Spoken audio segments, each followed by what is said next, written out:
On July 1st, 2025, astronomers at the NASA-funded Atlas Survey Telescope in Chile made a startling discovery.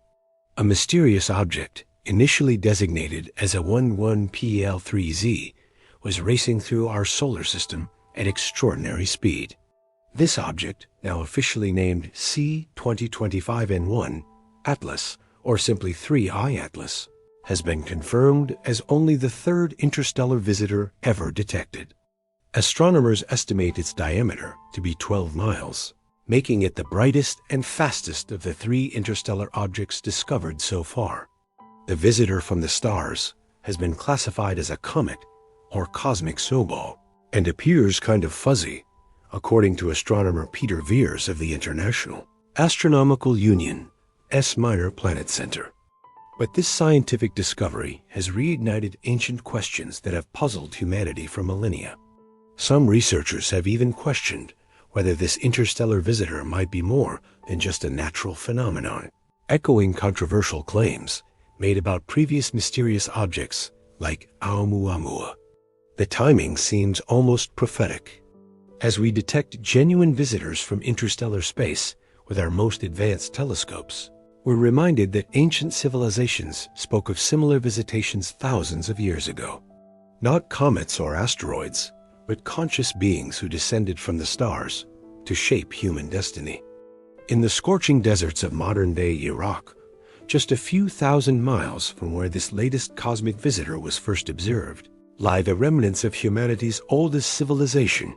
Here, among crumbling ziggurats and weathered stone tablets buried for millennia, archaeologists have uncovered stories that predate the Bible by thousands of years. These clay tablets speak of gods who descended from the heavens.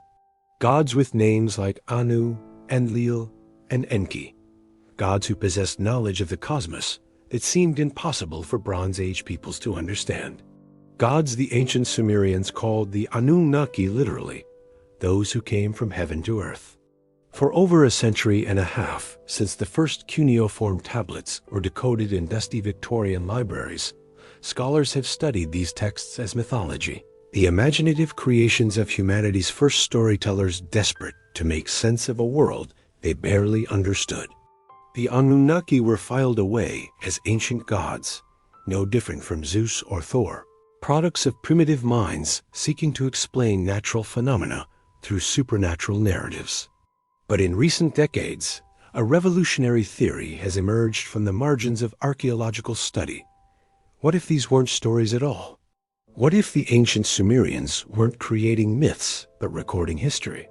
What if the Anunnaki were real, not as gods in any spiritual sense, but as flesh and blood beings from another world? What if they came not from Mount Olympus or Valhalla, but from the stars themselves? The questions become more pressing as our own technology advances. We now possess the instruments to detect objects racing through interstellar space, to decode the genetic patterns of life itself, to contemplate engineering projects on a planetary scale. If we can imagine such capabilities, why not a civilization that achieved them hundreds of thousands of years ago? Ancient astronaut theorists point to the remarkable consistency of the Sumerian texts, the impossible architectural achievements of early civilizations, and the mysterious gaps in human evolution as evidence for extraterrestrial intervention in our distant past. They argue that mainstream archaeology has willfully ignored or misinterpreted evidence that would revolutionize our understanding of human origins.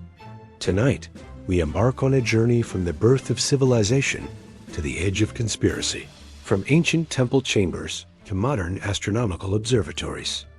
We'll explore archaeological evidence that has puzzled experts for generations, examine ancient texts that seem to describe technologies beyond their time, and investigate claims that challenge everything we think we know about human history. We'll meet the scholars who first deciphered humanity's oldest writings, the maverick researchers who dared to reinterpret those writings as historical records rather than religious myths, and the modern scientists who either support or debunk these extraordinary claims. We'll visit the sites where ancient gods allegedly walked among humans and examine the artifacts that some believe prove contact with beings from other worlds. As genuine interstellar visitors like 3I archaeologists continue to arrive in our solar system, detected by our most sophisticated instruments, we're forced to confront uncomfortable questions about our assumptions regarding cosmic solitude. Are we truly alone in the universe, as mainstream science suggests? Or have we been visited before, as our oldest stories claim? Were the Anunnaki simply deities of one of the world's earliest civilizations, products of humanity's first attempts to understand existence through religious narrative? Or were they something far stranger, actual extraterrestrial beings whose visits to Earth were faithfully recorded by scribes who had no other framework for understanding what they witnessed?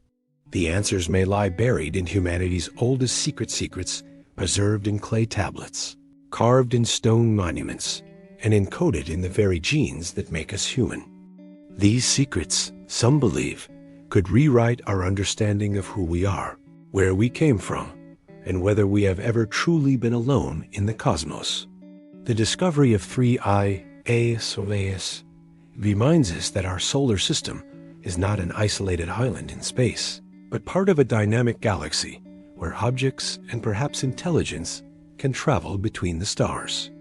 As we track this latest visitor from interstellar space, we're compelled to ask, if such journeys are possible today, were they possible in humanity's distant past? And if so, who might have made them? 6,000 years ago, in a land the Greeks would later call Mesopotamia, between the rivers, something extraordinary happened that would forever change the course of human history. In the fertile valley between the mighty Tigris and Euphrates rivers, humanity took its first tentative steps toward what we now recognize as civilization. This was the Fertile Crescent, a region so abundant and life-giving that it earned the nickname the Cradle of Civilization. Here where the modern nations of Iraq, Syria, and parts of Iran and Turkey now stand, nomadic tribes first learned to farm systematically, to write, to build cities that would endure for millennia, and to organize themselves into complex societies that could support thousands of people. But the transformation didn't happen overnight. For thousands of years before the rise of the great city-states, small agricultural communities dotted the landscape. Archaeological evidence from sites like Jarmo, dating to around 7000 BCE, shows early farmers cultivating wheat, barley, and lentils while domesticating sheep, goats, and cattle. These communities gradually grew larger and more sophisticated as agricultural techniques improved and population increased. The breakthrough came around 3500 BCE with the emergence of the Uruk period, named after the great city of Uruk, which may have been the world's first true urban center.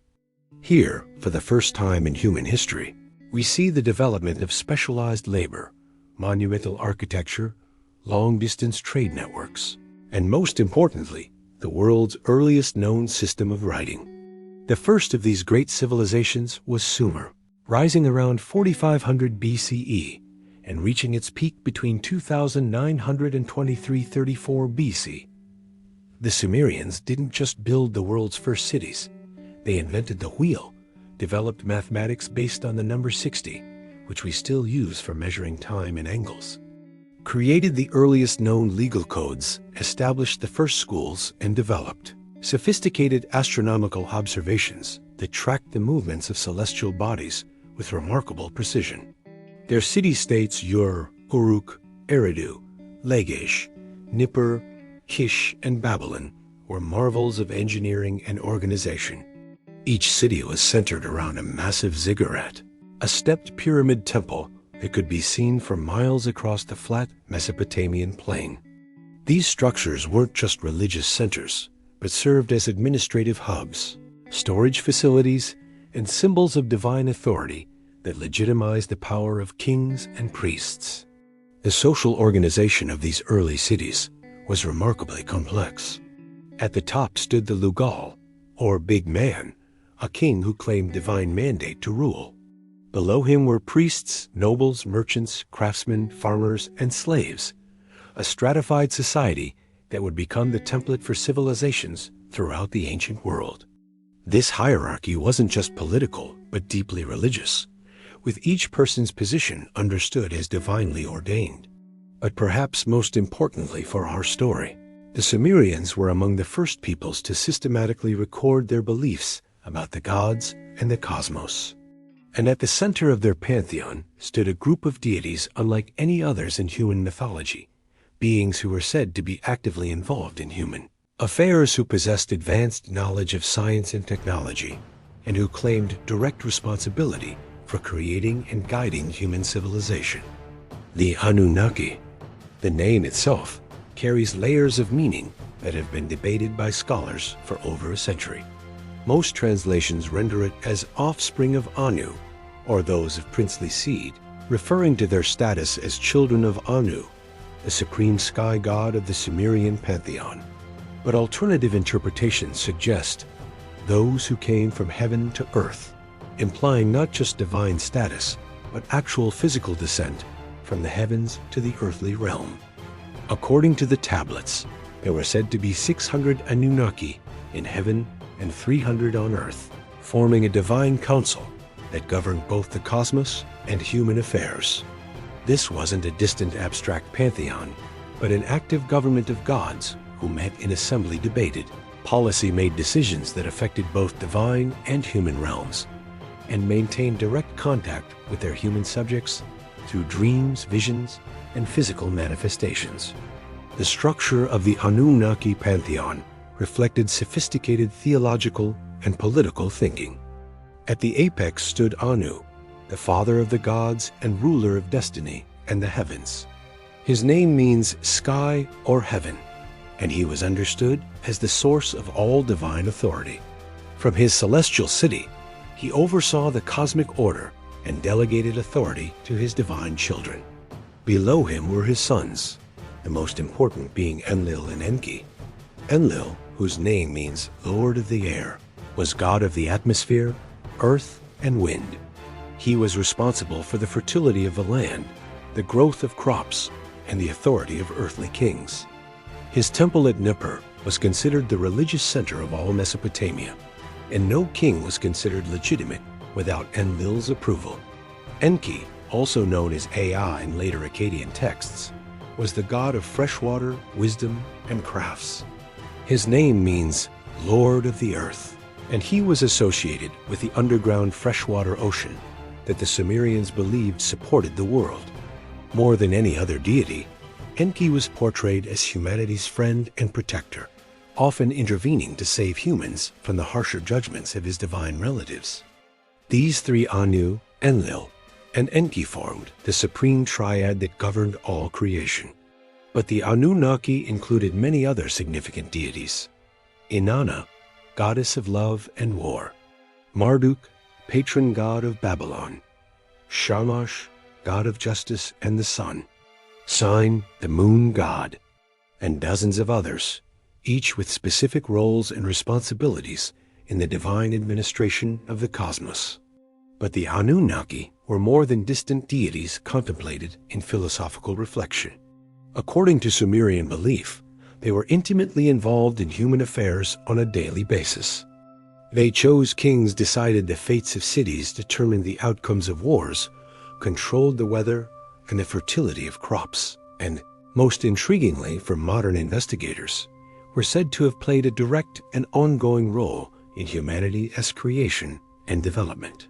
The tablets describe the Anunnaki as possessing advanced knowledge of astronomy, mathematics, medicine, metallurgy, agriculture, and engineering. They were said to have taught humans these arts, transforming nomadic hunters and gatherers into sophisticated urban dwellers capable of monumental architecture, complex trade networks, and written literature that has survived for thousands of years. For the Sumerians, religion wasn't separate from daily life, it was daily life. Every aspect of society, from agriculture to governance, from trade to warfare, from marriage to death, was understood through the lens of divine will and divine intervention. The gods weren't abstract principles, but active participants in human history, beings with personalities, emotions, preferences, and agendas. The ziggurats that dominated their cities weren't just temples or monuments to the gods. They were believed to be the actual earthly residences of the gods, places where the Anunnaki would literally descend from their celestial abodes to interact with their human servants. The elaborate daily rituals performed by priests involved feeding, clothing, and caring for divine statues as if they were living beings. Because the Sumerians believed they were attending to the physical needs of the gods themselves. The concept of divine kingship, which would dominate political thought throughout the ancient world, emerged directly from Anunnaki mythology. According to Sumerian belief, the gods had originally ruled the earth directly, but eventually decided to delegate their authority to human representatives. The first kings were chosen by the gods and given divine powers to rule in their name. This divine mandate wasn't just symbolic, but was understood as literally true. Kings communicated directly with the gods through dreams and omens, received divine guidance for political decisions, and were believed to possess semi-divine powers that set them apart from ordinary humans.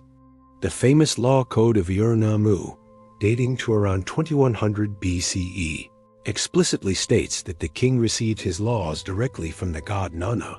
For thousands of years, these beliefs lived on and evolved through successive civilizations.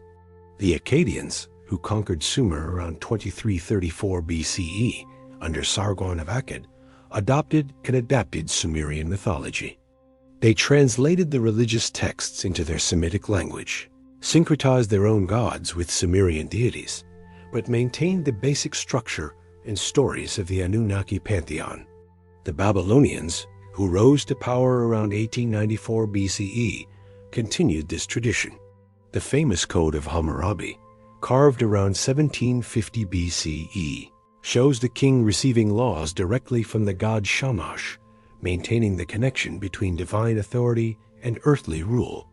The Babylonian creation epic, the Enuma Elish, retells Sumerian creation stories with Marduk, patron god of Babylon, as the supreme deity. The Assyrians, who dominated Mesopotamia from roughly 900 to 600 BCE, were perhaps even more devoted to maintaining ancient religious traditions. They collected thousands of cuneiform tablets in royal libraries, preserving texts that were already ancient in their time. The library of Ashurbanipal at Nineveh, discovered in the 19th century, contained copies of Sumerian religious texts that were over 2,000 years old when the library was compiled. Through all these civilizations, spanning over 3 millennia, the Anunnaki maintained their central role in Mesopotamian religion and culture. They weren't forgotten or replaced, but remained the primary divine council governing both cosmic and human affairs. The consistency of their portrayal across different cultures, languages, and centuries suggests that these stories held profound meaning for the peoples of ancient Mesopotamia. Then, as empires fell and new religions emerged, the Anunnaki gradually faded from human consciousness. The rise of Judaism, Christianity, and Islam in the region brought new theological frameworks that had no place for the old gods. Greek and Roman influence introduced different mythological systems. Persian, Arab, and Turkish conquests further transformed the cultural landscape. By the medieval period, the great cities of Mesopotamia lay buried beneath centuries of sand and wind-blown soil. The cuneiform script became unreadable, the temples crumbled into shapeless mounds, and the stories of the Anunnaki survived only in fragments preserved by later writers who often didn't fully understand their sources. For over 1,000 years, the Anunnaki slept beneath the earth, their names forgotten, their stories buried beneath layers of history and conquest. It would take the curiosity of 19th century European explorers and the dedication of pioneering archaeologists to bring them back to light, and in doing so, ignite a controversy about human origins that continues to rage today. The rediscovery would reveal not just an ancient religious system, but a sophisticated worldview that seemed, in some ways, remarkably modern. The Anunnaki stories included concepts of genetic engineering, space travel, advanced technology, and cosmic catastrophes that would resonate powerfully with 20th and 21st century audiences. The question would become, were these prescient mythologies that somehow anticipated modern scientific discoveries? Or were they historical records of actual events that mainstream archaeology had misunderstood? The rediscovery of the Anunnaki began not with grand expeditions or royal commissions, but with a young French scholar's insatiable curiosity about ancient languages. In 1835, Georg Friedrich Gottefend, a German mathematician and linguist, made the first breakthrough in deciphering cuneiform script by studying trilingual inscriptions from Persepolis. His work laid the foundation for understanding the wedge-shaped writing that would unlock humanity's oldest stories. But it was the year 1849 that truly marked the beginning of our modern understanding of ancient Mesopotamia. British diplomat and archaeologist Austen Henry Layard was conducting excavations in the ruins of ancient Nida, following local rumors of strange carved stones buried beneath centuries of accumulated soil.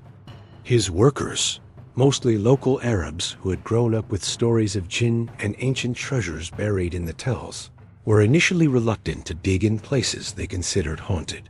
On a particularly hot morning in March 1849, Layard's team broke through into what would prove to be one of the most significant archaeological discoveries in human history. Room after room, corridor after corridor, all filled with thousands upon thousands of clay tablets, each covered in strange wedge-shaped marks that no living person could read. The workers carried out basketfuls of tablets daily, and still the rooms seemed endless. What they had discovered was the great library of Ashurbanipal, the last great king of Assyria, who had ruled from 668 to 627 BC. Ashurbanipal had been a passionate collector of ancient texts, dispatching scribes throughout his empire to copy or confiscate every important tablet they could find. His library contained not just contemporary Assyrian documents, but careful copies of Sumerian and Babylonian texts that were already ancient when they were preserved. These were cuneiform tablets, the world's oldest known form of writing, developed by the Sumerians around 3200 BCE.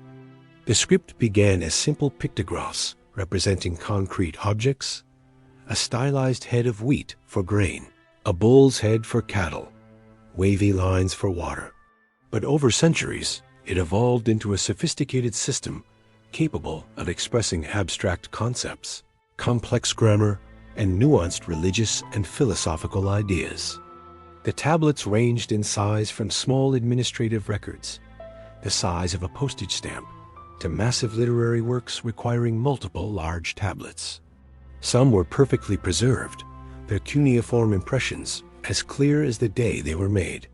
Others were fragmentary, broken by time, earthquake, or the collapse of buildings.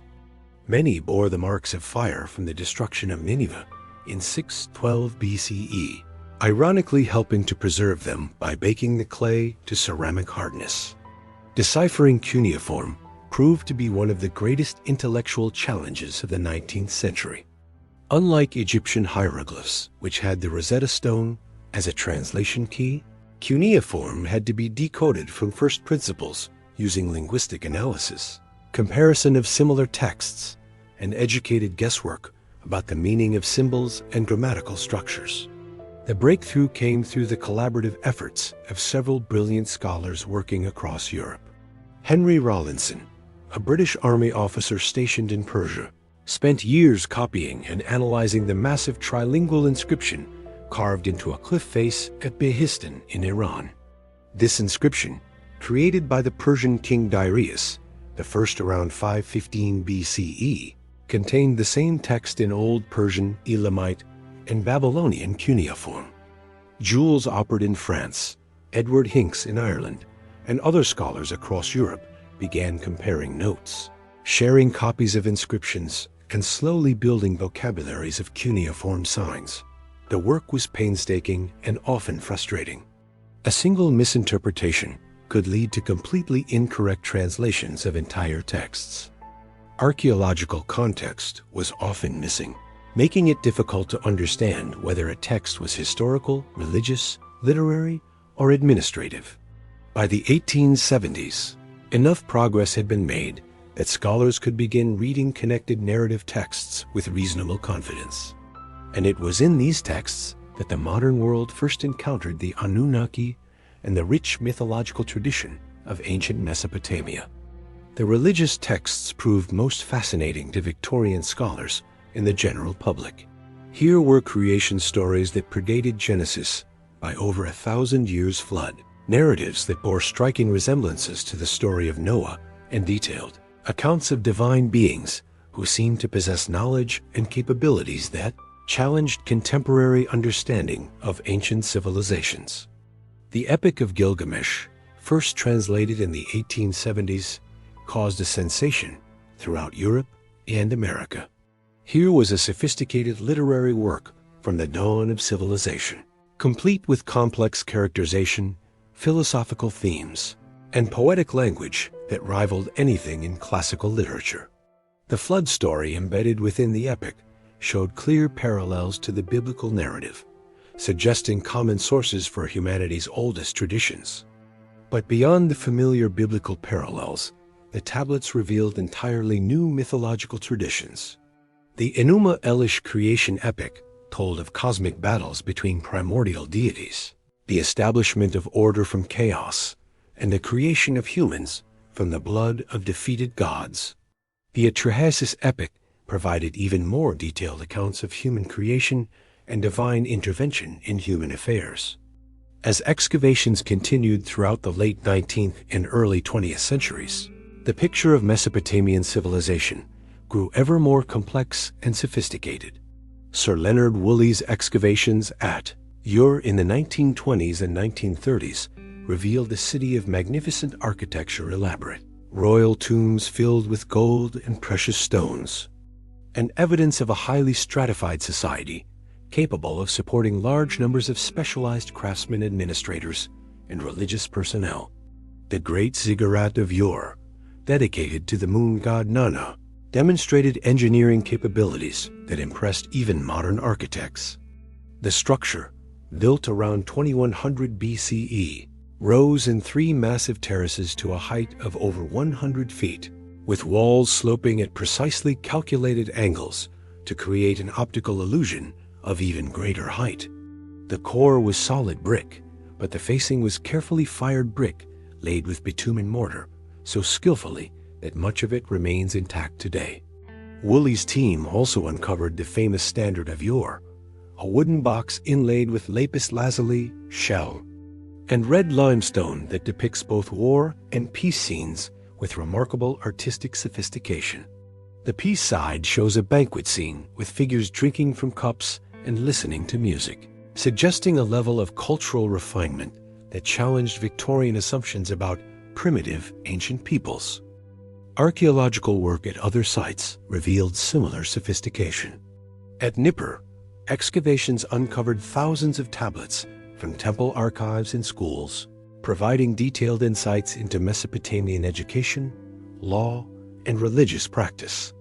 The site yielded the famous Sumerian king list, which claimed to record every ruler from the beginning of time, including pre-flood kings who allegedly ruled for impossible lengths of time. Eridu, believed by the Sumerians themselves to be the first city ever built, revealed evidence of continuous occupation stretching back to at least 5400 BCE. The site contained numerous temples built one on top of another, suggesting thousands of years of religious continuity.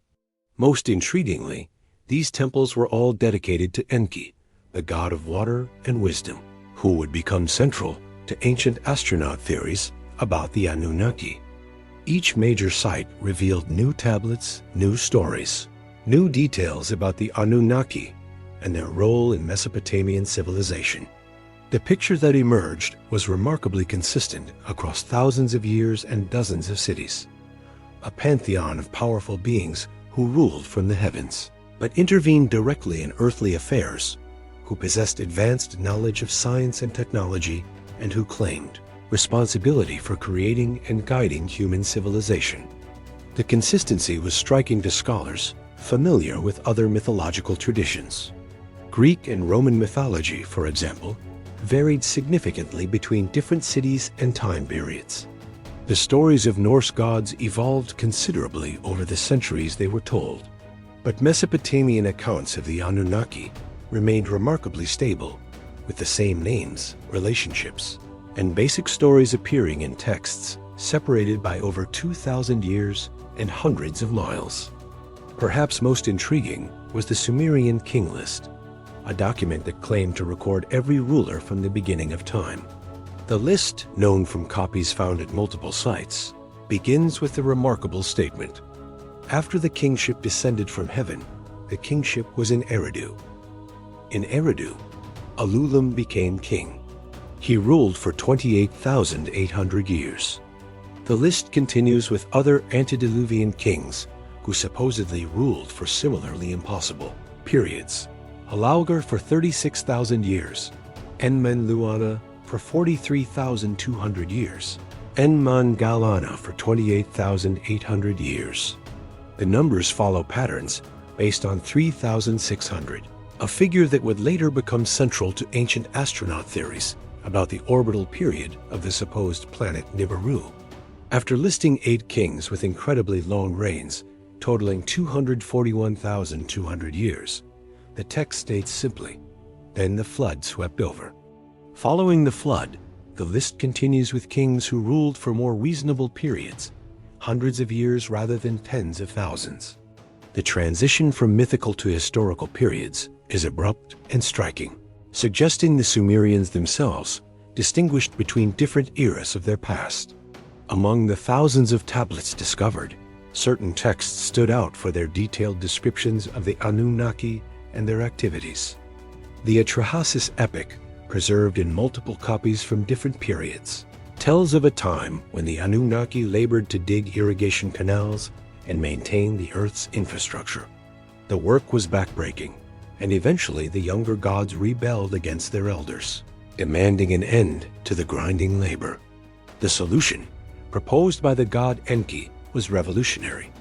They would create humans to serve as a workforce.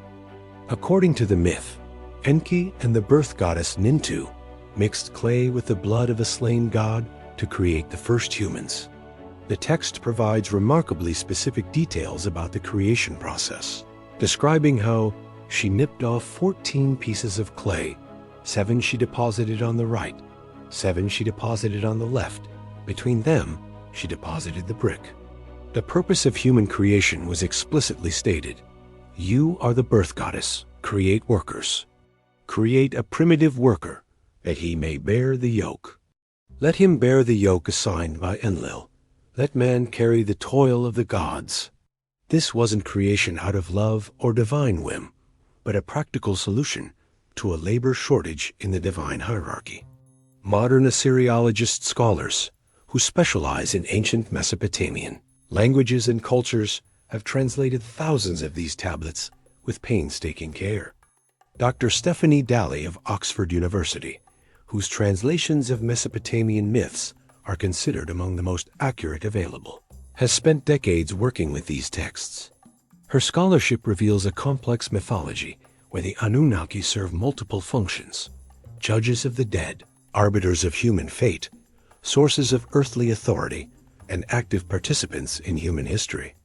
Dr. Jeremy Black of Cambridge University, before his death in 2004, directed the electronic text corpus of Sumerian literature, the most comprehensive collection of Sumerian texts available to scholars worldwide.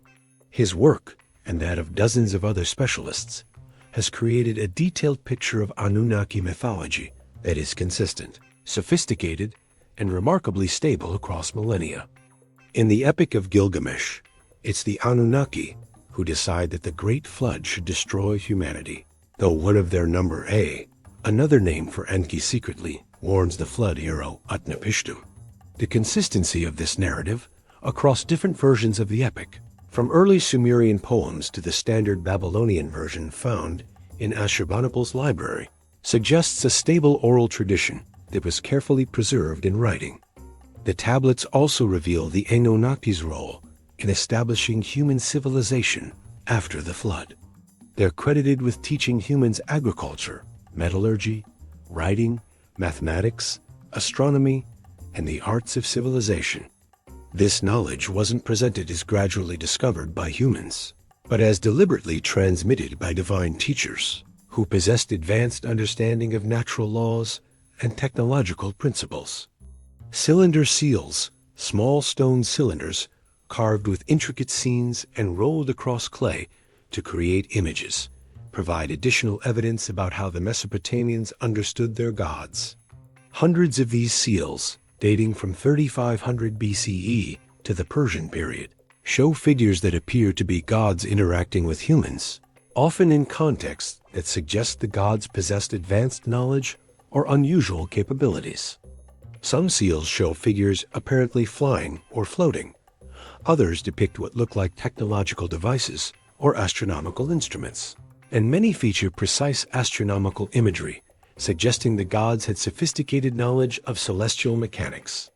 To mainstream archaeologists, these are symbolic representations of divine power and knowledge. But to others, they might represent literal descriptions of advanced technology. The seals also frequently show the tree of life, a stylized plant or technological device that appears in Mesopotamian art for over 3,000 years. Figures identified as Anunnaki are often shown tending or activating this device, sometimes while carrying what appear to be bucket-like objects. The consistency of this imagery across such a long period suggests it held profound religious or cultural significance. Mathematical and astronomical texts from ancient Mesopotamia reveal sophisticated knowledge that seems advanced for the supposed technological level of these civilizations.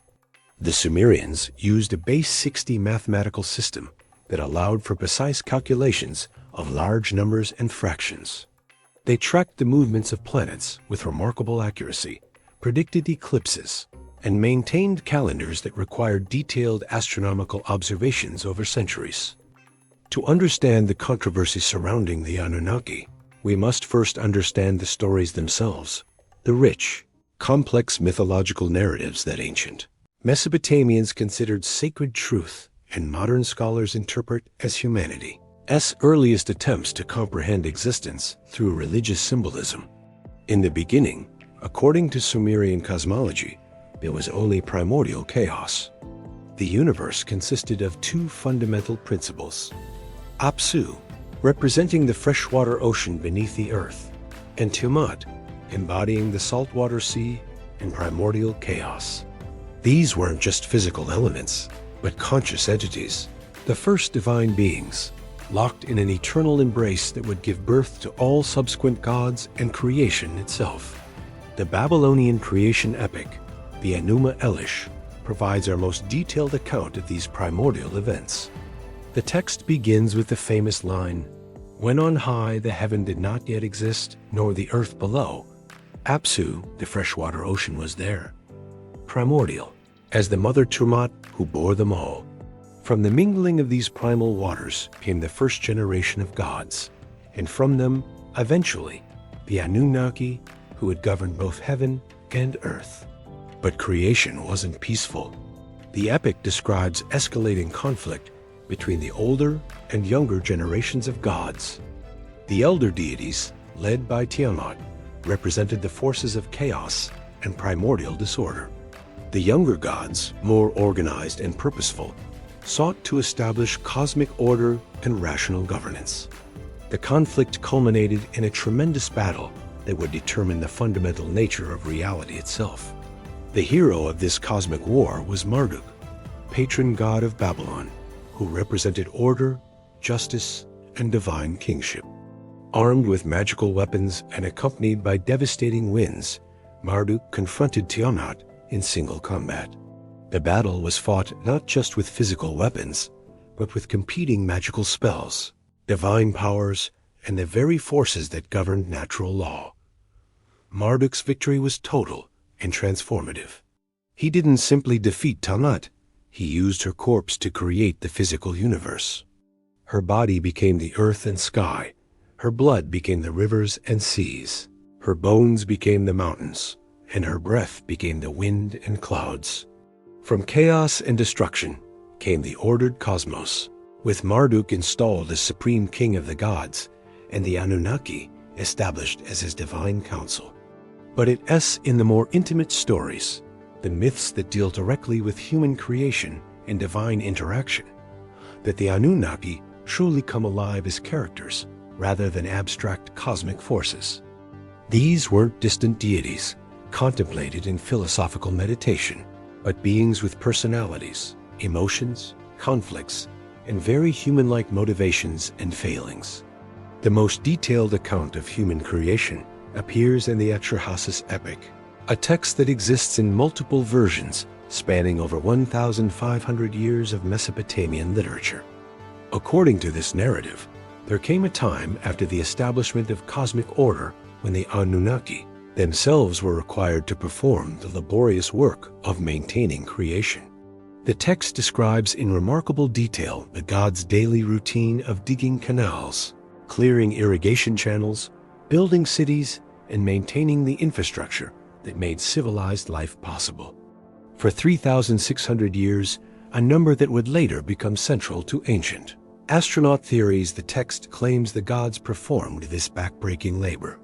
But the work was exhausting, even for divine beings, and gradually resentment built among the younger Anunnaki, who bore the heaviest burden of physical toil. The rebellion, when it came, was organized and decisive. The text describes the younger gods laying down their tools, gathering in assembly, and marching to confront their superiors.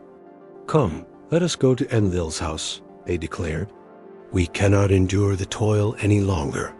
The drudgery is too heavy, the distress too much." The strike was the first recorded labor dispute in human literature, and its consequences would reshape the relationship between gods and mortals. The divine council faced a crisis that threatened the stability of cosmic order. Without the labor of the younger gods, the infrastructure of civilization would collapse, chaos would return, and the victory over primordial disorder would be reversed. But forcing the gods to continue their rebellion-inducing labor was equally unacceptable. A third option was needed, and it was the god Enki who proposed the radical solution that would create humanity. Enki, whose name means Lord of the Earth, and who was associated with wisdom, crafts, and fresh water, had always been portrayed as the most innovative and human-friendly of the major Anunnaki. His suggestion was unprecedented. They would create a new kind of being, intelligent enough to perform complex labor, but not divine, powerful enough to maintain civilization, but subordinate to the gods. Working with Nintu, the birth goddess whose expertise in creating life made her essential to the project, Enki designed the process for human creation. The methodology described in the texts seems to blend divine magic with what modern readers might interpret as sophisticated biotechnology. The key component was the blood of a slain god named Geshtui, specifically chosen for his intelligence and consciousness. This divine essence would be mixed with clay from the earth to create beings that possessed both terrestrial physicality and divine mental capabilities. The text provides specific details. She nipped off 14 pieces of clay. 7 she deposited on the right, 7 she deposited on the left. Between them, she deposited the brick. From these 14 pieces came 7 males and 7 females, the first human beings. But their creation wasn't an act of divine love or altruistic benevolence. Their purpose was explicitly practical, to bear the yoke of labor that had proven too burdensome for the gods themselves. The text states clearly, "You are the birth goddess, create workers. Create a primitive worker, that he may bear the yoke. Let him bear the yoke assigned by Enlil. Let man carry the toil of the gods." The newly created humans were immediately put to work maintaining the irrigation systems, tending the divine gardens, and constructing the temples and cities that served as earthly residences for the Anunnaki. For a time, the arrangement worked perfectly. The gods were freed from physical labor, humans multiplied and spread across the earth, and civilization flourished under divine guidance and protection. But success brought its own complications. The texts describe how humans proved almost too successful at their assigned task. They multiplied rapidly, spread across vast territories, developed their own cultures and societies, and gradually became numerous enough to create problems their creators hadn't anticipated.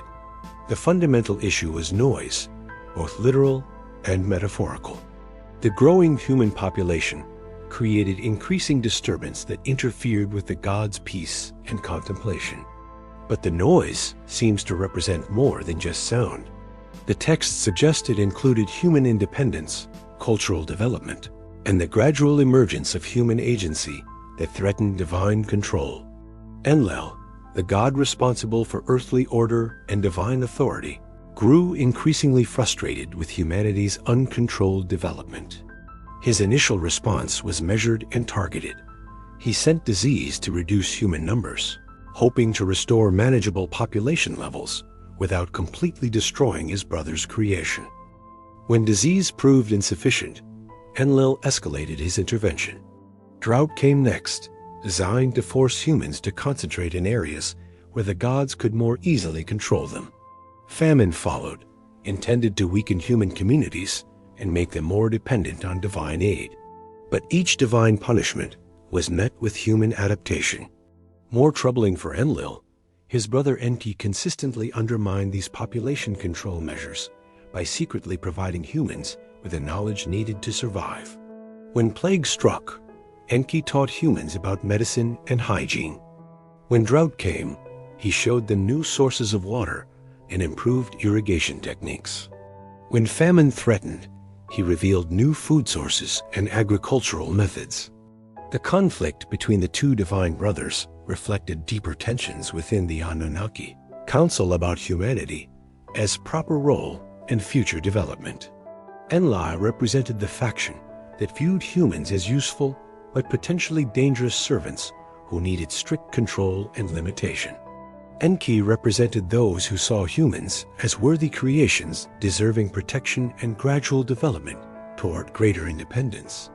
The escalating conflict between divine authority and human development reached its crisis point when Enlil convinced the Anunnaki Council to approve the ultimate solution, a great flood that would destroy all human life and allow the gods to start fresh with better controlled creations. The decision was made in solemn assembly, and all the Anunnaki swore a binding oath of secrecy. No god would warn humanity of the coming catastrophe. The flood would be comprehensive and final, leaving no survivors to repopulate the earth with the problematic independence that had characterized the first human experiment. But Enki, though bound by the oath not to speak directly to humans about the coming disaster, found a clever loophole that would preserve his creation while technically honoring his vow to the divine council. Speaking to the reed wall of a house where the wise and pious man Utnapishtim lived, Enki delivered his warning in words that couldn't be interpreted as direct communication with a human. Reed house, wall, wall, reed house, hearken. Wall reflect, man of Shurpak, son of Obaratutu. Tear down your house, build a ship. Give up possessions, seek thou life. Despise property, and keep the soul alive. Aboard the ship take thou the seed of all living things. The flood story that follows contains all the elements familiar from the biblical account of Noah, but with additional details that provide insight into the Anunnaki's relationship with humanity.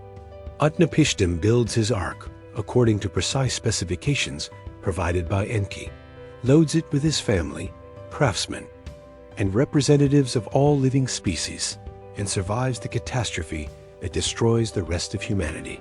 The flood itself is described as a cosmic catastrophe that terrifies even the gods who ordered it. The texts describe the Anunnaki huddling together like dogs, as the destructive forces they unleashed prove more terrible than they had anticipated. When the waters finally recede and they see the total devastation, the gods weep for what they have destroyed. The goddess Ishtar, in particular, is described as mourning the loss of humanity. The olden days are alas turned to clay. The evil I commanded in the assembly of the gods. How could I command such evil in the assembly of the gods? How could I command war to destroy my people? For it is I who give birth to my people. When Utnapishtim's ark finally comes to rest on Mount Nisir, and he releases birds to test whether the waters have receded, the gods smell the sweet savor of his sacrifice and gather around it like flies. Their desperate hunger reveals that they had not anticipated how much they depended on human offerings and service for their own well-being. Enlil's rage when he discovers that humans have survived the flood reflects his recognition that the fundamental problem, human independence and potential threat to divine authority, remains unresolved. But Enki's passionate defense of his action forces the divine council to reconsider their relationship with humanity. The resolution represents a new covenant between gods and humans. Humanity will be allowed to multiply again, but natural death will limit individual lifespans and prevent the accumulation of knowledge and power that had made the antediluvian humans seem threatening to divine authority. The gods will continue to guide human development, but more indirectly, through chosen intermediaries rather than direct intervention. This new arrangement established the pattern of divine kingship that would dominate Mesopotamian politics for thousands of years. Certain humans would be chosen by the gods to serve as their earthly representatives, possessing semi-divine authority, but remaining mortal and subordinate to their celestial patrons. The flood story appears in multiple Mesopotamian texts with variations that reveal how different cities and time periods understood the relationship between gods and humans. The Sumerian Deluge tablet, the Akkadian Atrahasis epic, and the version embedded in the Epic of Gilgamesh all contain the same basic narrative structure, but with different emphases and details. What is remarkable about these Mesopotamian flood accounts is how they parallel similar stories found throughout the ancient world and beyond. The Hebrew Bible's account of Noah and the flood clearly derives from Mesopotamian sources, but the similarities extend far beyond the Near East. The Greek myth of Deucalion describes a great flood sent by Zeus to destroy humanity, with one righteous couple surviving in a boat to repopulate the earth. Hindu scriptures tell of Manu, who builds a great ship to survive a world-destroying flood. The Maya Popol Vuh describes multiple destructions of humanity by flood. Aboriginal Australian traditions speak of great floods that reshaped the world. Similar stories appear in Native American, African, and Pacific Island mythologies. Some scholars argue this universal distribution of flood stories points to common human memories of actual flooding events. Perhaps the end of the last ice age, when rising sea levels inundated coastal settlements worldwide, or major river floods that devastated early agricultural communities. Others suggest the stories reflect universal human anxieties about divine judgment, natural catastrophe, and the fragility of civilization. But the Mesopotamian versions are unique in their detailed portrayal of divine politics and motivation. Unlike other flood myths that present the catastrophe as divine judgment on human sinfulness, the Mesopotamian accounts present it as the result of conflicts within the divine realm itself with humans, as collateral damage in disputes between competing factions of gods. The flood stories also establish patterns that would appear throughout Mesopotamian literature: the tension between divine authority and human independence, the role of wise intermediaries who bridge the gap between gods and mortals, and the cyclical nature of creation, destruction, and renewal that governs both cosmic and human history. Beyond creation and flood narratives, the Anunnaki myths encompass detailed accounts of divine intervention in human affairs at every level. The gods choose kings, establish laws, determine the outcomes of wars, control weather and agricultural fertility, and maintain constant surveillance over human activities through omens, dreams, and divination. The Epic of Gilgamesh, perhaps the most sophisticated piece of ancient literature, demonstrates this intimate involvement of the Anunnaki in human affairs. Gilgamesh himself is described as 2/3 divine, 1/3 human, a hybrid being whose semi-divine nature gives him extraordinary capabilities, but also isolates him from purely human concerns. The goddess Ishtar, pursuit of Gilgamesh and his rejection of her advances leads to divine punishment in the form of the Bull of Heaven, a creature sent to devastate Uruk. When Gilgamesh and his friend Enkidu kill the bull, they face the wrath of the entire divine council. Enkidu's death is decreed by the Anunnaki as punishment for this act of defiance against divine authority. Gilgamesh's quest for immortality takes him to meet Utnapishtim, the flood survivor who has been granted eternal life by the gods. The encounter reveals the complex relationship between human aspirations and divine prerogatives. Humans may achieve great things, but ultimate power, including the power over life and death, remains with the Anunnaki. The famous prologue to Hammurabi's Law Code, carved around 1750 BCE, demonstrates how deeply the concept of Anunnaki authority penetrated Mesopotamian political thought. The text explicitly states that earthly law derives from divine command.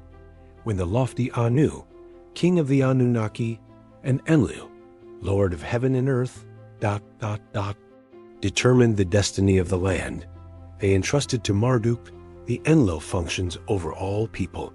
Then Anu and Enlil called me by name, Hammurabi, the reverent, God-fearing prince, to cause righteousness to prevail in the land. This wasn't merely ceremonial language, but represented genuine belief that human law reflected cosmic order established by the Anunnaki. The 282 laws that follow cover everything from property rights and commercial transactions to family relationships and criminal punishment, all presented as divine commands rather than human innovations. The consistency and persistence of Anunnaki mythology across different cultures, languages, and historical periods is remarkable. From the earliest Sumerian texts around 3000 BC to the latest Babylonian versions over 2,000 years later, the basic stories, character relationships, and theological principles remain stable. This suggests either remarkable institutional continuity in preserving oral traditions, or, as some alternative theorists argue, the preservation of actual historical memories. For mainstream religious studies and archaeology, these texts represent humanity's earliest and most sophisticated attempts to understand existence through mythological narrative. The stories serve multiple functions, explaining natural phenomena that pre-scientific societies couldn't otherwise comprehend, legitimizing political and social hierarchies, providing moral and ethical guidance, and offering psychological comfort through the assurance of divine care and cosmic order. The mythological framework provided ancient Mesopotamians with comprehensive answers to fundamental questions. Why do humans exist? What is our purpose? Why do we suffer? How should we organize society? What happens after death? The Anunnaki myths provided coherent responses that enabled complex urban civilizations to function effectively for thousands of years. But what if these weren't just myths? What if the ancient Sumerians, Babylonians, and Assyrians were recording actual events, actual encounters with beings they called gods? Because they had no other conceptual framework for understanding what they witnessed? It's a question that would remain purely academic until modern times, when technological advancement would make such possibilities seem less fantastic and more worthy of serious consideration. The 1970s were a time of profound cultural upheaval and intellectual revolution across the Western world. Traditional authorities in politics, religion, science, and social organization faced unprecedented challenges from movements that questioned established truths and demanded. By the 1960s, Sitchin had become convinced that mainstream scholars had fundamentally misunderstood the nature of ancient Mesopotamian texts. Where they saw mythology and religious symbolism, he saw historical records. Where they read metaphorical accounts of divine intervention, he found literal descriptions of technological capabilities that exceeded anything possessed by Bronze Age civilizations. His breakthrough insight came from a radical reinterpretation of key Sumerian and Akkadian terms that had been translated consistently by scholars for over a century. Sitchin argued that words conventionally rendered as gods should be understood as those who from heaven to earth came, implying not supernatural beings, but extraterrestrial visitors who had come to Earth from other planets. The implications of this reinterpretation were staggering. If Sitchin was correct, then virtually every ancient Near Eastern text would need to be reread as historical documentation of contact between early human civilizations and advanced extraterrestrial beings. The myths of creation, flood, divine kingship, and technological advancement would become literal accounts of genetic engineering, planetary catastrophes, colonial administration, and technology transfer from an advanced spacefaring civilization to primitive humans. In 1976, Sitchin published The 12th Planet, the first volume in what would become known as the Earth Chronicles series.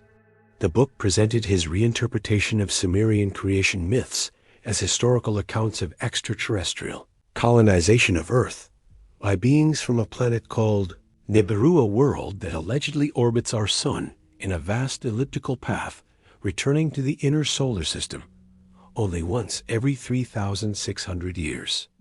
According to Sitchin's reading of the cuneiform tablets, the inhabitants of Nibiru, the Anunnaki first, arrived on Earth approximately 450,000 years ago, driven by an environmental crisis on their home world. Their planet's atmosphere was deteriorating, and they desperately needed gold to create a protective shield of microscopic particles that could repair the atmospheric damage and preserve their civilization. Earth, rich in easily accessible gold deposits, became the solution to their crisis. The first Anunnaki expedition, led by Enki, whom Sitchin identified as a chief scientist and terraforming expert, established bases in what is now the Persian Gulf region and began mining operations in southeastern Africa, where some of the world's richest gold deposits lay close to the surface and could be extracted with relatively primitive technology. But the work proved more difficult than anticipated. Even with their advanced technology, the Anunnaki found gold mining to be backbreaking labor that their civilization had not prepared them for. According to Sitchin's interpretation of the Atrahasis epic, the mining crews eventually rebelled against their leadership, demanding an end to the grueling work that was destroying their health and morale. The solution, proposed by Enki, was revolutionary. They would create a hybrid workforce by combining Anunnaki DNA with that of the primitive hominids already living on Earth. This genetic engineering project would produce beings intelligent enough to understand complex instructions and perform sophisticated labor, but physically robust enough to endure the harsh conditions of mining operations. Sitchin argued that this genetic manipulation explained several puzzles in human evolution that conventional anthropology had difficulty addressing. Why did modern humans emerge so suddenly, roughly 200,000 years ago, after millions of years of gradual hominid evolution? Why do we share over 99% of our DNA with other primates, yet possess cognitive capabilities that seem qualitatively different from any other species on Earth? The answer, according to Sitchin's theory, lay in our hybrid nature. Humans retained the physical characteristics and basic biochemistry of our terrestrial ancestors, but inherited the intelligence, creativity, and spiritual awareness of our extraterrestrial creators. We were literally designed as a servant species, created to perform labor that was beneath the dignity of our creators, but beyond the capabilities of naturally evolved Earth life. The genetic engineering wasn't a one-time event, but an ongoing process of refinement and improvement. Sitchin pointed to biblical passages about sons of God intermarrying with daughters of men as evidence of continued genetic mixing between the Anunnaki and their human creations. The result was a spectrum of hybrid beings, from purely human workers to semi-divine rulers who possessed enough Anunnaki DNA to serve as intermediaries between the two species. This interpretation provided a radical new explanation for the rapid development of human civilization after the last Ice Age. Instead of the gradual cultural evolution proposed by mainstream archaeology, Sitchin suggested that humans received direct technological and organizational training from their extraterrestrial creators. Agriculture, metallurgy, writing, mathematics, astronomy, architecture, and urban planning were all gifts from the Anunnaki, rather than human innovations developed over millennia. The Anunnaki hadn't come to Earth as benevolent teachers, according to Sitchin, but as practical colonists with their own agenda. However, some among them, particularly Enki, had developed genuine affection for their human creations and worked to protect humanity from the harsher policies of other Anunnaki leaders. The tensions between different factions of extraterrestrial colonists, played out through human proxies, explained the complex political and military conflicts described in ancient texts. To support his revolutionary interpretation, Sitchin pointed to numerous pieces of evidence that mainstream archaeology had difficulty explaining satisfactorily. Why did the Sumerian civilization emerge so suddenly and fully formed around 3500 BCE, with sophisticated writing, complex urban planning, advanced mathematics, and detailed astronomical knowledge that seemed to appear without obvious predecessors? The standard archaeological explanation involved gradual development over many centuries, with early advances preserved primarily in perishable materials that hadn't survived in the archaeological record. But Sitchin argued that the sophistication appeared too quickly and too comprehensively to represent indigenous human development. Instead, it reflected direct knowledge transfer from an advanced extraterrestrial civilization that possessed the scientific understanding to teach humans about agriculture, metallurgy, astronomy, and engineering. Sitchin also pointed to ancient art and architectural evidence that seemed to depict technological capabilities beyond what Bronze Age civilizations should have possessed. Cylinder seals showing figures with what appeared to be helmets or protective gear temple, reliefs depicting beings descending from the sky, and megalithic structures like the pyramids of Egypt that required precision and engineering capabilities that challenged conventional understanding of ancient technology. The mathematical and astronomical knowledge displayed in Mesopotamian texts particularly impressed Sitchin. The Sumerians used a sophisticated base 60 mathematical system that allowed for complex calculations and precise fractional representations. They tracked planetary movements with remarkable accuracy, maintained calendars that required detailed astronomical observations over centuries, and demonstrated understanding of precession, eclipse prediction, and celestial mechanics that seemed impossibly advanced for supposedly primitive civilizations. Most intriguingly, Sitchin argued that Mesopotamian texts contained detailed descriptions of our solar system that pre-scientific civilizations could and have known through observation alone. He claimed that Sumerian astronomical texts accurately described the number, size, and characteristics of planets that weren't discovered by modern astronomy until the 18th and 19th centuries. The famous Sumerian cylinder seal, VA 243, housed in the Vorderasiatisches Museum in Berlin, became central to Sitchin's argument. He interpreted the seal as showing our solar system with the 12th celestial body, Nibiru, located between Mars and Jupiter. Sitchin's reinterpretation extended far beyond Mesopotamian texts to encompass archaeological mysteries from around the world.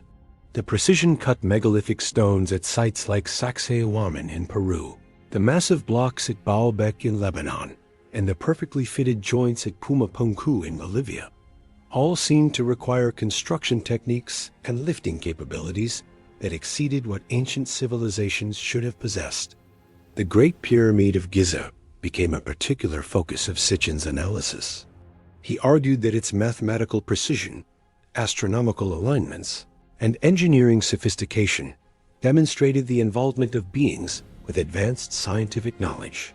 The pyramid's base is level to within just 2.1 centimeters across its entire 230-meter width. Its orientation to true north is accurate to 3/60th of a degree. The ratio of its height to the perimeter of its base equals pi to several decimal places. How, Sitchin asked, could ancient Egyptians achieve such precision using only copper tools, wooden ramps, and human labor? The conventional archaeological explanation involves sophisticated but technologically simple techniques: careful surveying, precise planning, skilled craftsmanship, and enormous human effort sustained over decades. But Sitchin suggested that such precision required guidance from beings with advanced mathematical and engineering knowledge. The mysterious Nazca lines of Peru provided another piece of evidence for Sitchin's theories. These massive drawings, etched into the desert floor between 400 and 650 CE, could only be fully appreciated from the air, raising obvious questions about why an ancient people would create artwork visible only from above. The lines included geometric patterns of mathematical precision, animal figures of remarkable artistic sophistication, and straight lines extending for miles across varied terrain with laser-like accuracy. Conventional archaeology explained the Nazca lines as religious or ceremonial constructions, possibly related to astronomical observations or ritual pathways for religious processions. But Sitchin suggested they might have been created as navigation aids for flying vehicles or as signals, visible to airborne observers, implying that the ancient peoples of Peru had contact with beings capable of flight. The 12th Planet became an immediate bestseller, tapping into growing public interest in UFOs, ancient mysteries, and alternative explanations for human development. The book offered a comprehensive narrative that connected ancient mythology with modern scientific concepts, providing satisfying answers to questions that mainstream archaeology seemed to address only partially or tentatively. Sitchin's writing style was accessible to general readers while maintaining the appearance of scholarly rigor through extensive footnotes, citations of ancient texts, and detailed analysis of archaeological evidence. He presented his theories not as speculation, but as the logical result of careful translation and analysis of humanity's oldest written records. The timing of the book's publication was perfect for maximum cultural impact. The 1970s had seen a surge of interest in paranormal phenomena, ancient mysteries, and challenges to established scientific orthodoxy. Erich von Däniken's Chariots of the Gods, published in 1968, had already suggested that ancient texts worldwide contained evidence of extraterrestrial visitation. Sitchin's work seemed to provide the detailed linguistic and archaeological analysis that supported these revolutionary claims.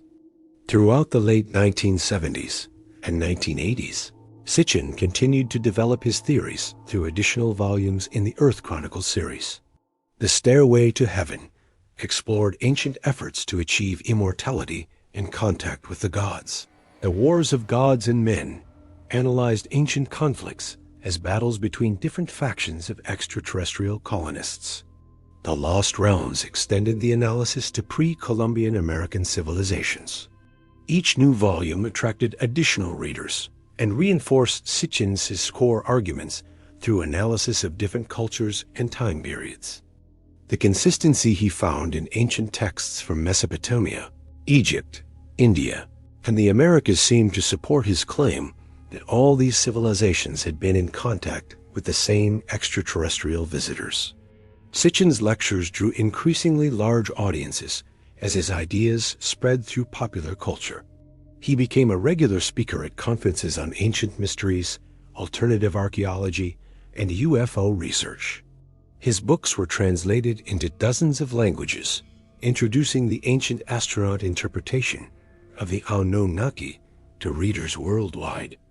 The scientific establishment's reaction to Sitchin's work was largely dismissive, with scholars in ancient Near Eastern studies, linguistics, and archaeology rejecting his translations and interpretations as fundamentally flawed. But this academic criticism seemed only to enhance Sitchin's credibility among readers, who were already suspicious of institutional authority and conventional wisdom. The ancient astronaut interpretation of the Anunnaki that Sitchin pioneered opened the floodgates for similar reinterpretations of other mythologies and archaeological mysteries. If extraterrestrial contact explained Mesopotamian civilization, similar processes might account for the achievements of ancient Egypt, India, China, and the Americas. Writers like Robert Temple, who claimed the Dogon people of Mali possessed detailed knowledge of the Sirius star system that could only have come from extraterrestrial contact, and Graham Hancock, who argued for the existence of a lost advanced civilization that influenced cultures worldwide built on foundations that Sitchin had established. The rise of the internet in the 1990s gave these theories unprecedented reach and influence. Websites, discussion forums, and online communities allowed believers to share information, analyze evidence, and develop increasingly sophisticated versions of ancient astronaut theories. Amateur researchers from around the world began contributing their own analysis of ancient texts, archaeological sites, and supposed evidence for extraterrestrial contact. By the turn of the 21st century, the ancient astronaut interpretation of human history had become a significant cultural phenomenon with millions of adherents worldwide. The ideas that Sitchin had first introduced in the 12th planet were being discussed in college courses, featured in television documentaries, and referenced in popular fiction. The success of Sitchin's work revealed a deep hunger in contemporary culture for alternative explanations of human origins and development. Traditional religious accounts of creation seemed increasingly inadequate to people raised in an age of scientific literacy, while purely materialistic scientific explanations left many feeling spiritually unsatisfied. Ancient astronaut theory offered a middle ground that preserved elements of both religious and scientific worldviews. It suggested that humans had indeed been created by beings of superior intelligence and capability, but through advanced science rather than supernatural miracle.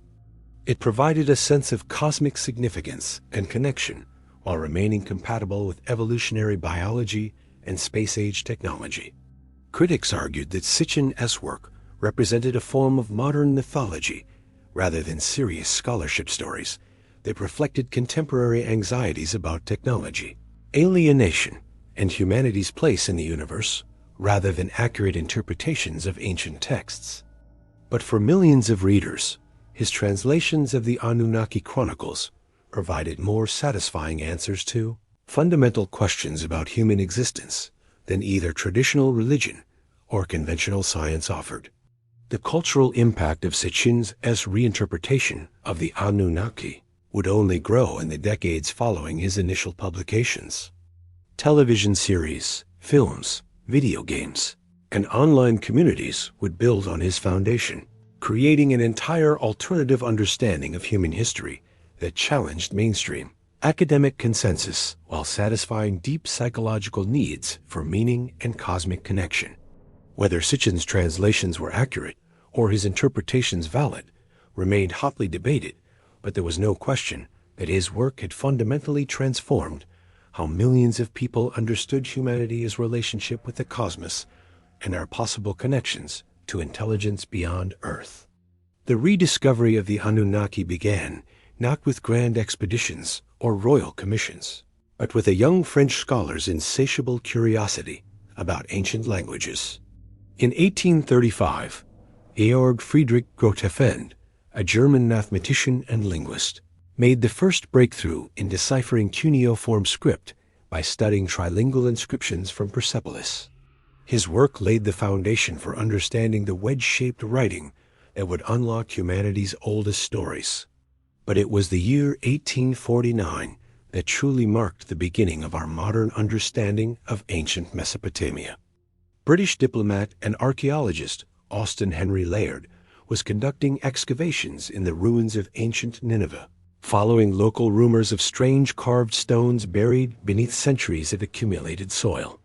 His workers, mostly local Arabs, who had grown up with stories of jinn and ancient treasures buried in the tells, were initially reluctant to dig in places they considered haunted. On a particularly hot morning in March 1849, Layard's team broke through into what would prove to be one of the most significant archaeological discoveries in human history. Room after room, corridor after corridor, all filled with thousands upon thousands of clay tablets, each covered in strange wedge-shaped marks that no living person could read.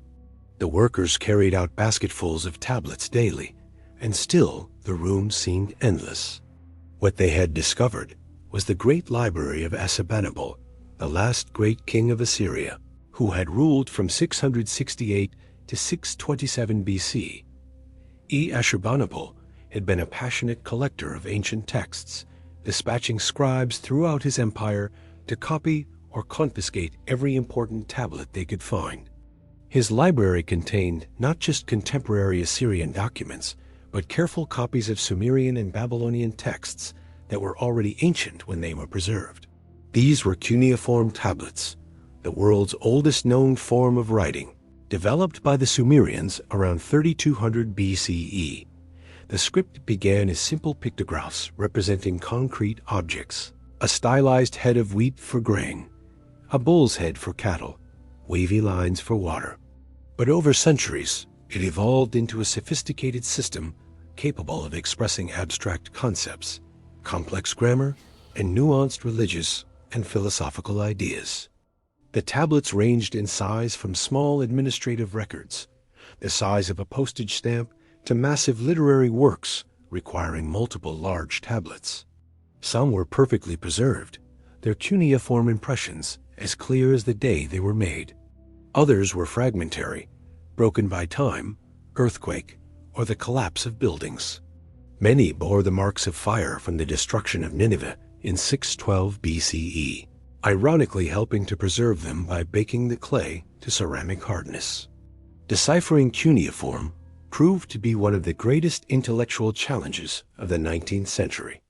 Unlike Egyptian hieroglyphs, which had the Rosetta Stone as a translation key, cuneiform had to be decoded from first principles using linguistic analysis, comparison of similar texts, and educated guesswork about the meaning of symbols and grammatical structures.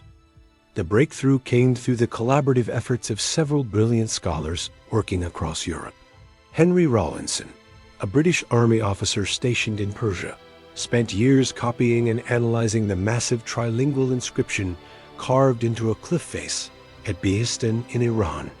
This inscription, created by the Persian king Darius, the first around 515 BCE, contained the same text in Old Persian, Elamite, and Babylonian cuneiform.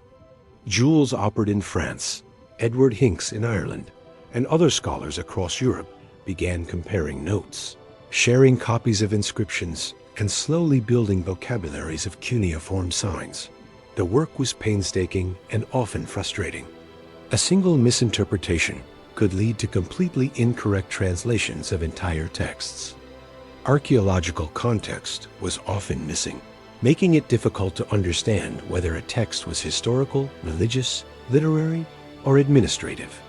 By the 1870s, enough progress had been made that scholars could begin reading connected narrative texts with reasonable confidence.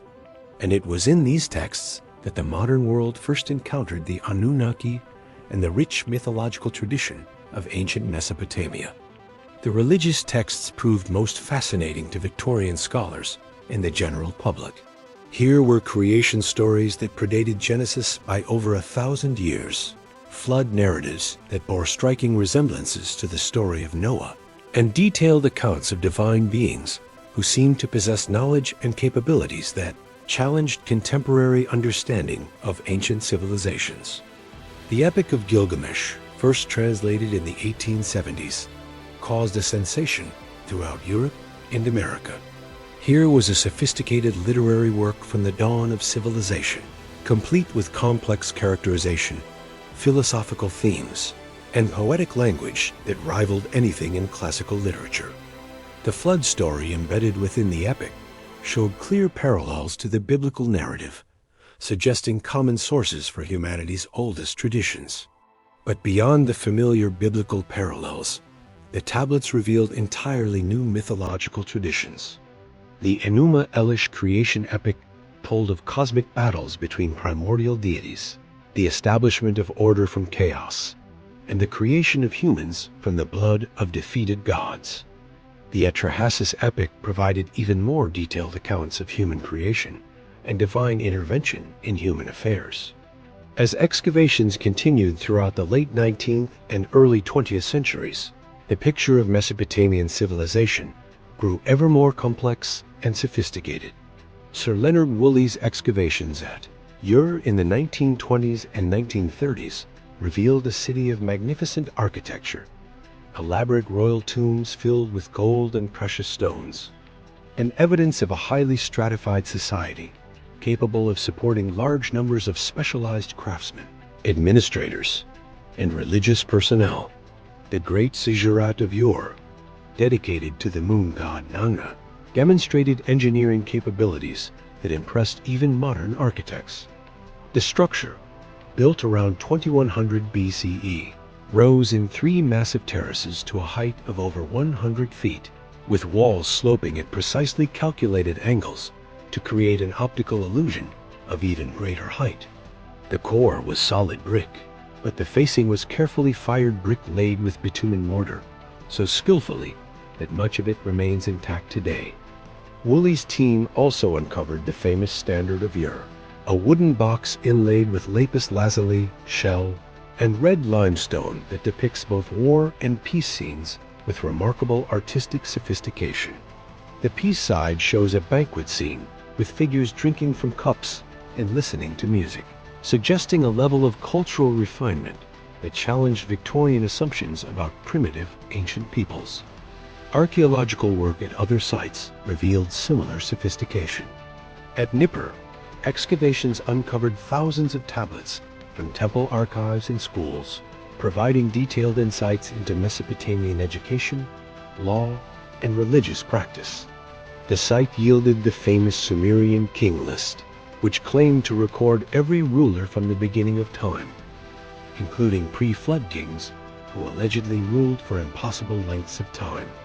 Eridu, believed by the Sumerians themselves to be the first city ever built, revealed evidence of continuous occupation stretching back to at least 5400 BCE. The site contained numerous temples built one on top of another, suggesting thousands of years of religious continuity. Most intriguingly, these temples were all dedicated to Enki, the god of water and wisdom, who would become central to ancient astronaut theories about the Anunnaki. Each major site revealed new tablets, new stories, new details about the Anunnaki and their role in Mesopotamian civilization. The picture that emerged was remarkably consistent across thousands of years and dozens of cities. A pantheon of powerful beings who ruled from the heavens, but intervened directly in earthly affairs, who possessed advanced knowledge of science and technology, and who claimed responsibility for creating and guiding human civilization. The consistency was striking to scholars familiar with other mythological traditions. Greek and Roman mythology, for example, varied significantly between different cities and time periods. The stories of Norse gods evolved considerably over the centuries they were told, but Mesopotamian accounts of the Anunnaki remained remarkably stable, with the same names, relationships, and basic stories appearing in texts separated by over 2,000 years and hundreds of miles. Perhaps most intriguing was the Sumerian king list, a document that claimed to record every ruler from the beginning of time. The list, known from copies found at multiple sites, begins with the remarkable statement: after the kingship descended from heaven, the kingship was in Eridu. In Eridu, Elulim became king. He ruled for 28,800 years. The list continues with other antediluvian kings who supposedly ruled for similarly impossible periods. Alalgar for 36,000 years, Enman-Lu-Ana for 43,200 years, Enman-Gal-Ana for 28,800 years. The numbers follow patterns based on 3,600, a figure that would later become central to ancient astronaut theories about the orbital period of the supposed planet Nibiru. After listing 8 kings with incredibly long reigns totaling 241,200 years, The text states simply, "Then the flood swept over." Following the flood, the list continues with kings who ruled for more reasonable periods, hundreds of years rather than tens of thousands. The transition from mythical to historical periods is abrupt and striking, suggesting the Sumerians themselves distinguished between different eras of their past. Among the thousands of tablets discovered, certain texts stood out for their detailed descriptions of the Anunnaki and their activities. The Atrahasis epic, preserved in multiple copies from different periods, tells of a time when the Anunnaki labored to dig irrigation canals and maintain the Earth's infrastructure. The work was backbreaking, and eventually the younger gods rebelled against their elders, demanding an end to the grinding labor. The solution, proposed by the god Enki, was revolutionary. They would create humans to serve as a workforce. According to the myth, Enki and the birth goddess Nintu mixed clay with the blood of a slain god to create the first humans. The text provides remarkably specific details about the creation process, describing how she nipped off 14 pieces of clay. 7 she deposited on the right, 7 she deposited on the left. Between them, she deposited the brick. The purpose of human creation was explicitly stated. You are the birth goddess, create workers. Create a primitive worker, that he may bear the yoke. Let him bear the yoke assigned by Enlil. Let man carry the toil of the gods. This wasn't creation out of love or divine whim, but a practical solution to a labor shortage in the divine hierarchy. Modern Assyriologist scholars who specialize in ancient Mesopotamian languages and cultures have translated thousands of these tablets with painstaking care. Dr. Stephanie Daly of Oxford University, whose translations of Mesopotamian myths are considered among the most accurate available, has spent decades working with these texts. Her scholarship reveals a complex mythology where the Anunnaki serve multiple functions: judges of the dead, arbiters of human fate, sources of earthly authority, and active participants in human history. Dr. Jeremy Black of Cambridge University, before his death in 2004, directed the electronic text corpus of Sumerian literature, the most comprehensive collection of Sumerian texts available to scholars worldwide. His work, and that of dozens of other specialists, has created a detailed picture of Anunnaki mythology that is consistent, sophisticated, and remarkably stable across millennia. In the Epic of Gilgamesh, it's the Anunnaki who decide that the Great Flood should destroy humanity, though one of their number another name for Enki, secretly warns the flood hero Utnapishtim. The consistency of this narrative across different versions of the epic, from early Sumerian poems to the standard Babylonian version found in Ashurbanipal's library, suggests a stable oral tradition that was carefully preserved in writing. The tablets also reveal the Anunnaki's role in establishing human civilization after the flood. They're credited with teaching humans agriculture, metallurgy, writing, mathematics, astronomy, and the arts of civilization. This knowledge wasn't presented as gradually discovered by humans, but as deliberately transmitted by divine teachers who possessed advanced understanding of natural laws and technological principles. Cylinder seals, small stone cylinders carved with intricate scenes and rolled across clay to create images, provide additional evidence about how the Mesopotamians understood their gods. Hundreds of these seals, dating from 3500 BCE to the Persian period, show figures that appear to be gods interacting with humans, often in contexts that suggest the gods possessed advanced knowledge or unusual capabilities. Some seals show figures apparently flying or floating. Others depict what look like technological devices or astronomical instruments, and many feature precise astronomical imagery, suggesting the gods had sophisticated knowledge of celestial mechanics.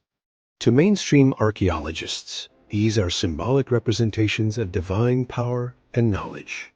But to others, they might represent literal descriptions of advanced technology.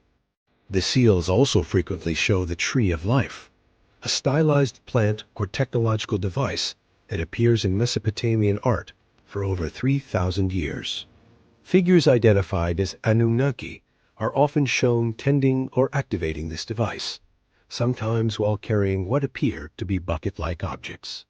The consistency of this imagery across such a long period suggests it held profound religious or cultural significance. Mathematical and astronomical texts from ancient Mesopotamia reveal sophisticated knowledge that seems advanced for the supposed technological level of these civilizations. The Sumerians used a base 60 mathematical system that allowed for precise calculations of large numbers and fractions. They tracked the movements of planets with remarkable accuracy, predicted eclipses, and maintained calendars that required detailed astronomical observations over centuries. The Mo API Astronomical Compendium, preserved in 7th century BCE copies, but based on much older observations, contains detailed star catalogs, planetary movement calculations, and mathematical procedures for predicting celestial events.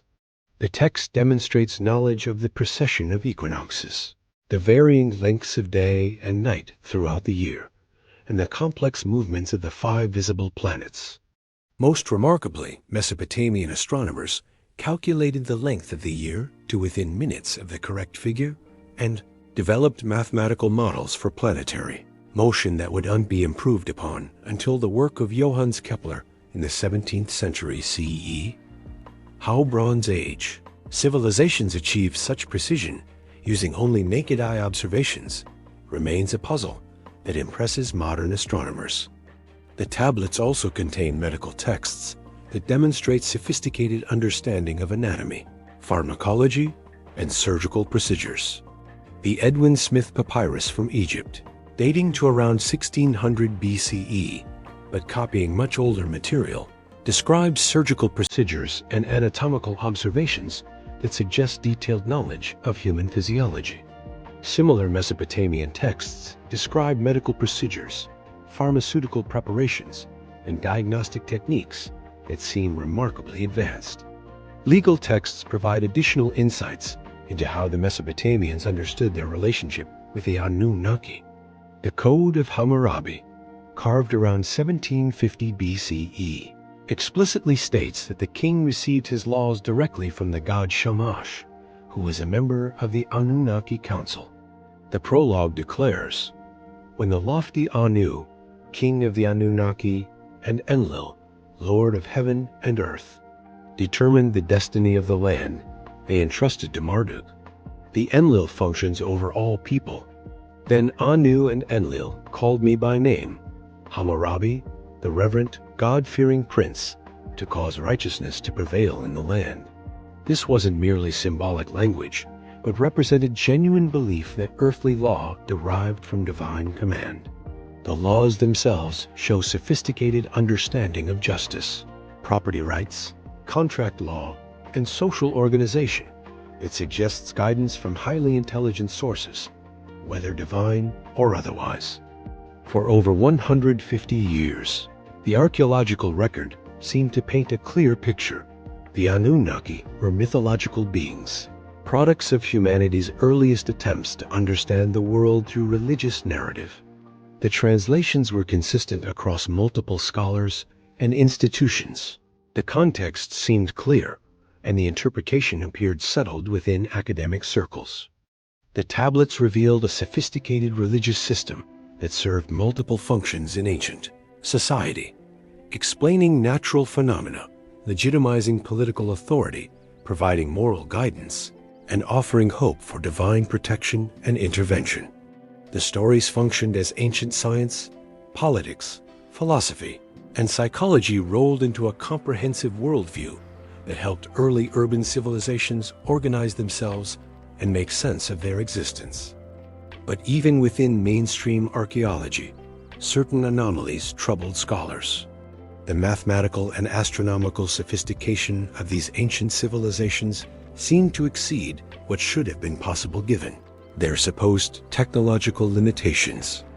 The consistency and detail of the Anunnaki narratives across such vast periods of time suggested a level of institutional memory and cultural continuity that was unusual even among ancient civilizations.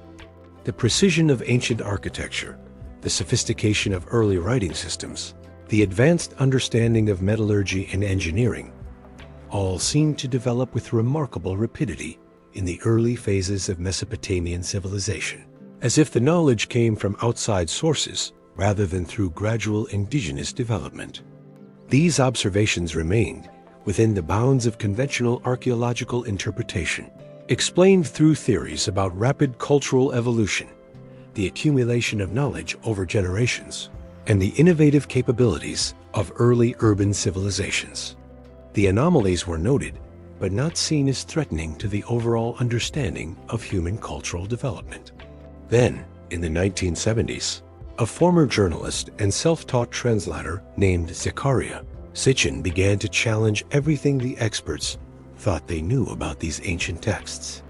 Armed with decades of personal study in ancient languages and a willingness to question established academic consensus, Sitchin would transform the Anunnaki from obscure mythological figures into the center of one of the most controversial theories in modern popular culture. His claims would suggest that mainstream scholars had not just misinterpreted the tablets, but had fundamentally misunderstood the nature of the texts themselves. Where they saw mythology, Sitchin claimed to see history. Where they read symbolic narratives about gods, he read literal accounts of extraterrestrial visitors. The archaeological record that had seemed so clear would suddenly become the foundation for a revolutionary reinterpretation of human origins and destiny. According to ancient astronaut theorists, somewhere beyond the orbit of Pluto, in the cold darkness of the outer solar system, lurks a massive planet called Nibiru or Planet X. The story of Nibiru begins not with modern astronomical observations, but with Zakaria Sitchin's controversial interpretation of ancient Sumerian texts. Sitchin claimed that the Sumerian creation epic, the Enuma Elish, contained accurate descriptions of a cosmic catastrophe that shaped our solar system's current configuration approximately 4 billion years ago. According to this interpretation, Nibiru, originally called Marduk in the Babylonian version of the text, was a rogue planet that entered our solar system from deep space. Its gravitational influence disrupted the orbits of existing planets and led to a collision with a primordial world called Tiamat, which occupied the space where the asteroid belt now exists.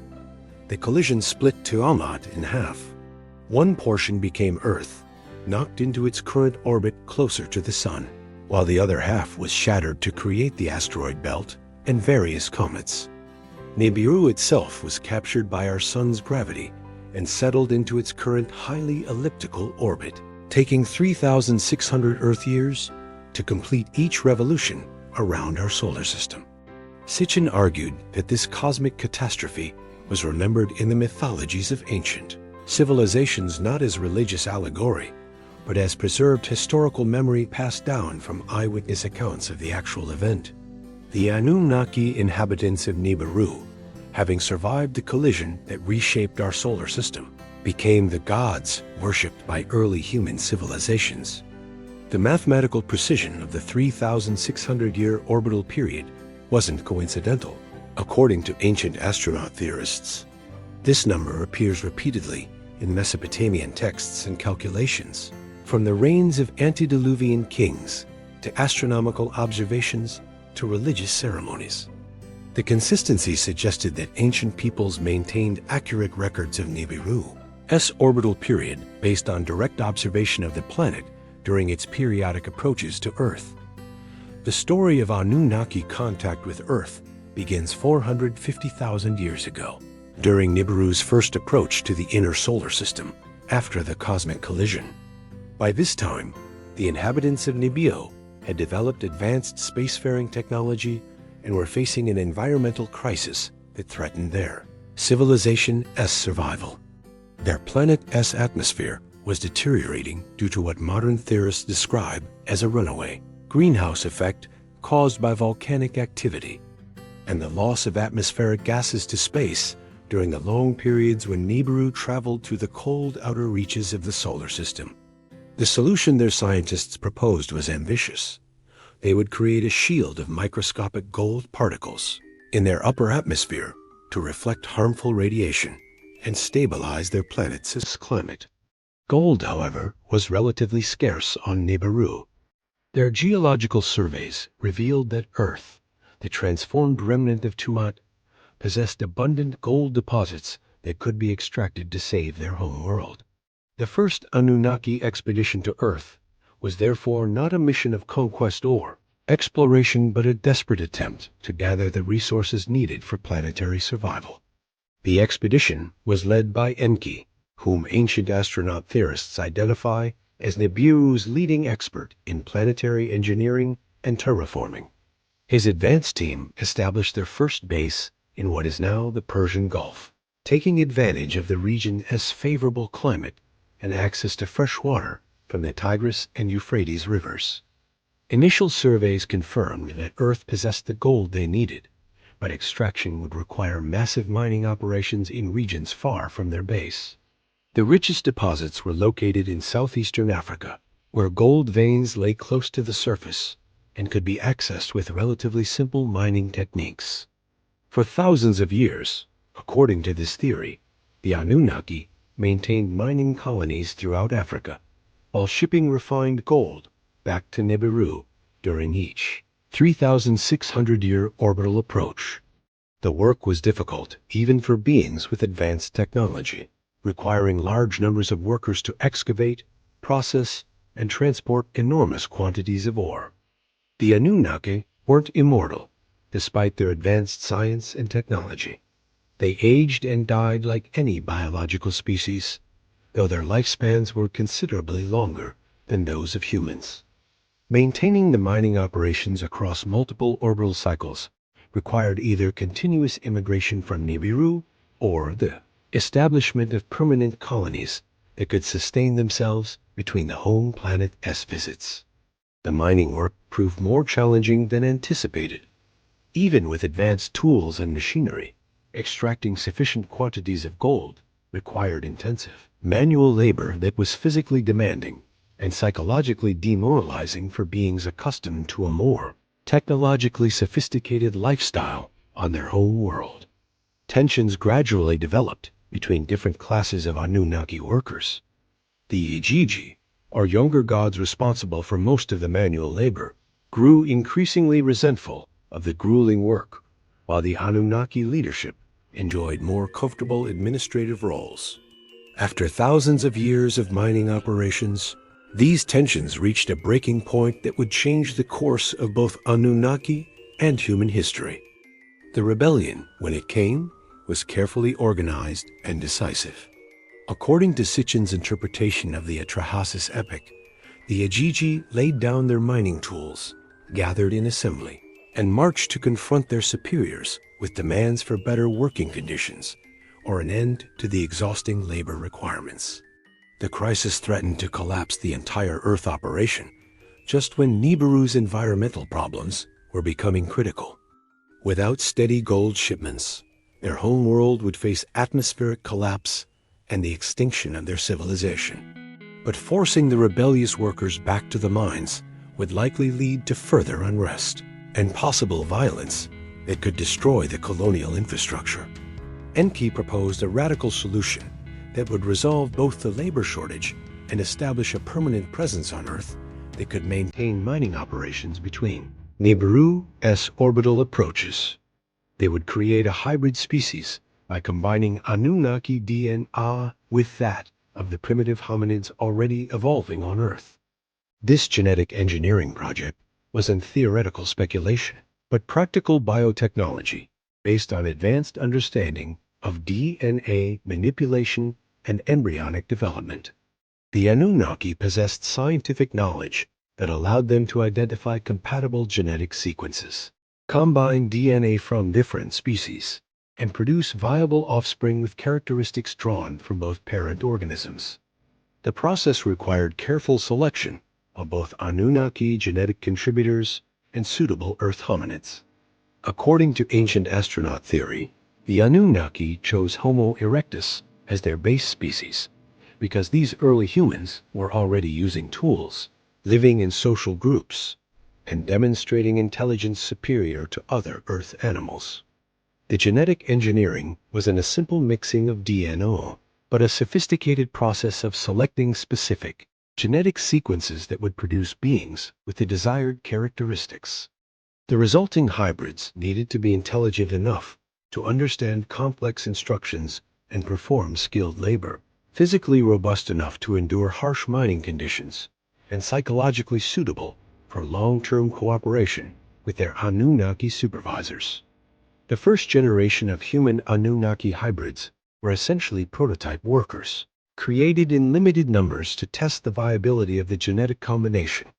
These beings, according to ancient astronaut theorists, were the Adams and Eves described in various creation myths, not individuals but prototypes, representing successful genetic engineering experiments. Subsequent generations were refined through additional genetic manipulation to enhance desirable traits and eliminate problematic characteristics.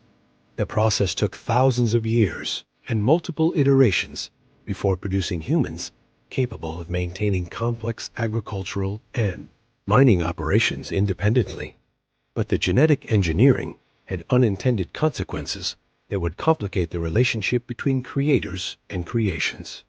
The hybrid humans inherited not just physical capabilities from their Anunnaki genetic contributors, but also intellectual curiosity, emotional complexity, and spiritual awareness that made them more independent than originally intended.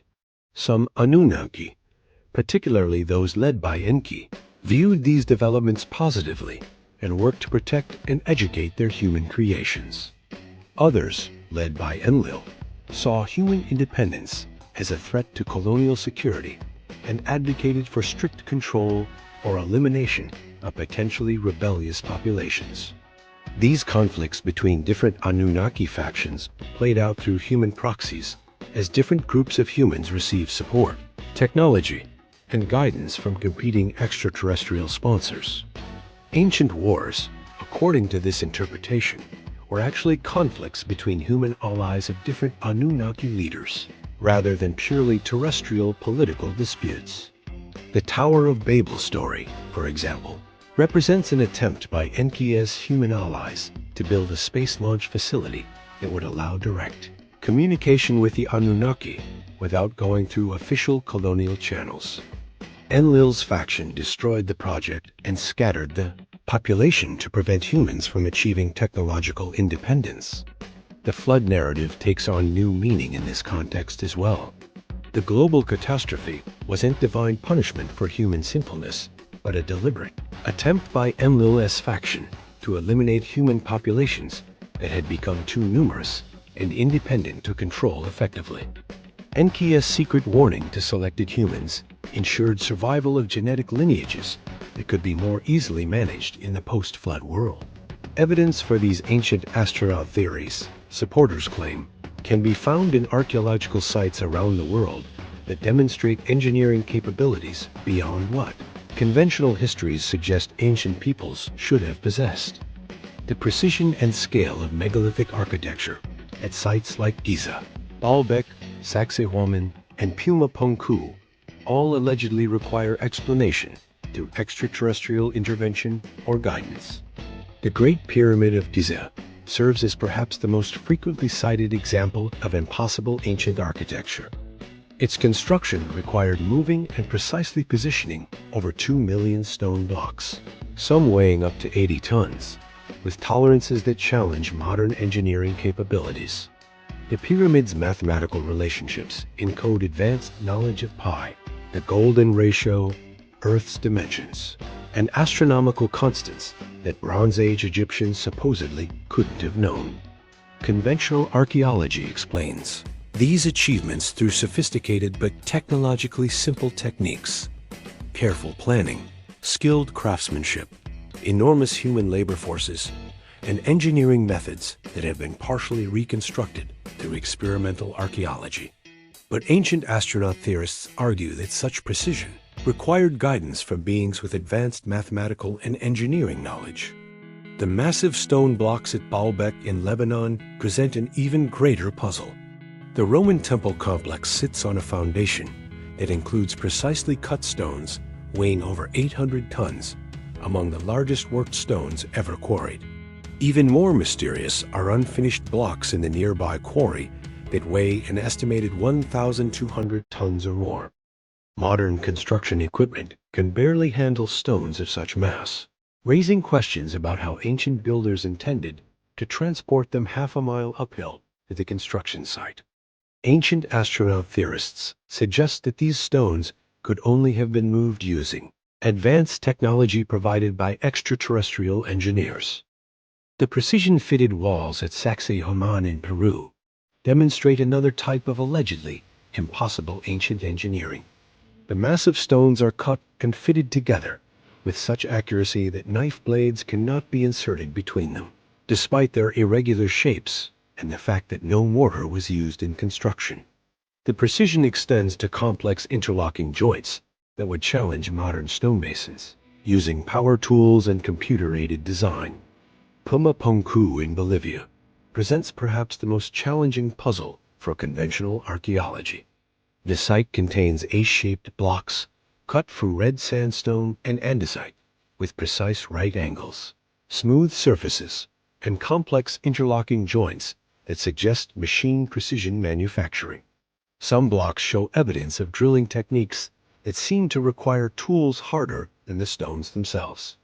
Ancient astronaut researchers point to numerous artifacts from around the world that appear to depict advanced technology or beings using equipment that shouldn't have existed in ancient times. The Baghdad Battery, a 2,000-year-old clay jar containing copper and iron components that produce electrical current when filled with acidic liquid, suggests knowledge of electrochemical principles that weren't rediscovered until the 18th century. The Antikythera mechanism recovered from a Greek shipwreck dating to around 100 BCE contains bronze gears arranged in complex ratios that allowed calculation of astronomical positions with mechanical precision it wouldn't be seen again until the development of clockwork technology over 1,000 years later. Cave paintings and ancient art from around the world show figures wearing what appear to be helmets, protective suits, or breathing apparatus that resemble modern space equipment. The famous Mayan relief carving at Palenque seems to show a human figure operating some kind of vehicle or machine with exhaust flames trailing behind, leading some to interpret it as evidence of ancient rocket technology. Aboriginal rock art in Australia depicts beings called the Wandjina, described in local traditions as sky beings who came from above and taught humans important skills before returning to their celestial home. The figures are painted with large round heads and emanating lines that some interpret as representing helmets or halos, indicating non-human origin. Similar images appear in ancient art worldwide. The Dogon people of Mali maintain detailed oral traditions about beings from the Sirius star system who visited Earth in ancient times, bringing knowledge of astronomy and agriculture that seems impossibly advanced for a pre-technological culture. But ancient astronaut theories extend far beyond archaeological anomalies in ancient art to encompass modern UFO phenomena and alleged government cover-ups of extraterrestrial contact. According to some interpretations, the Anunnaki never really left Earth, but established permanent underground bases and continue to monitor and influence human development. These theories suggest that purported UFO sightings, alien abduction experiences, and unexplained technological advances all represent ongoing Anunnaki activity on Earth. The rapid pace of technological development since World War II, particularly in aerospace, computers, and genetics, ALLEGEDLY reflects continued technology transfer from extraterrestrial sources. Government secrecy about UFO incidents, from Roswell to more recent military encounters with unexplained aerial phenomena, represents official attempts to conceal ongoing contact with the Anunnaki or their representatives.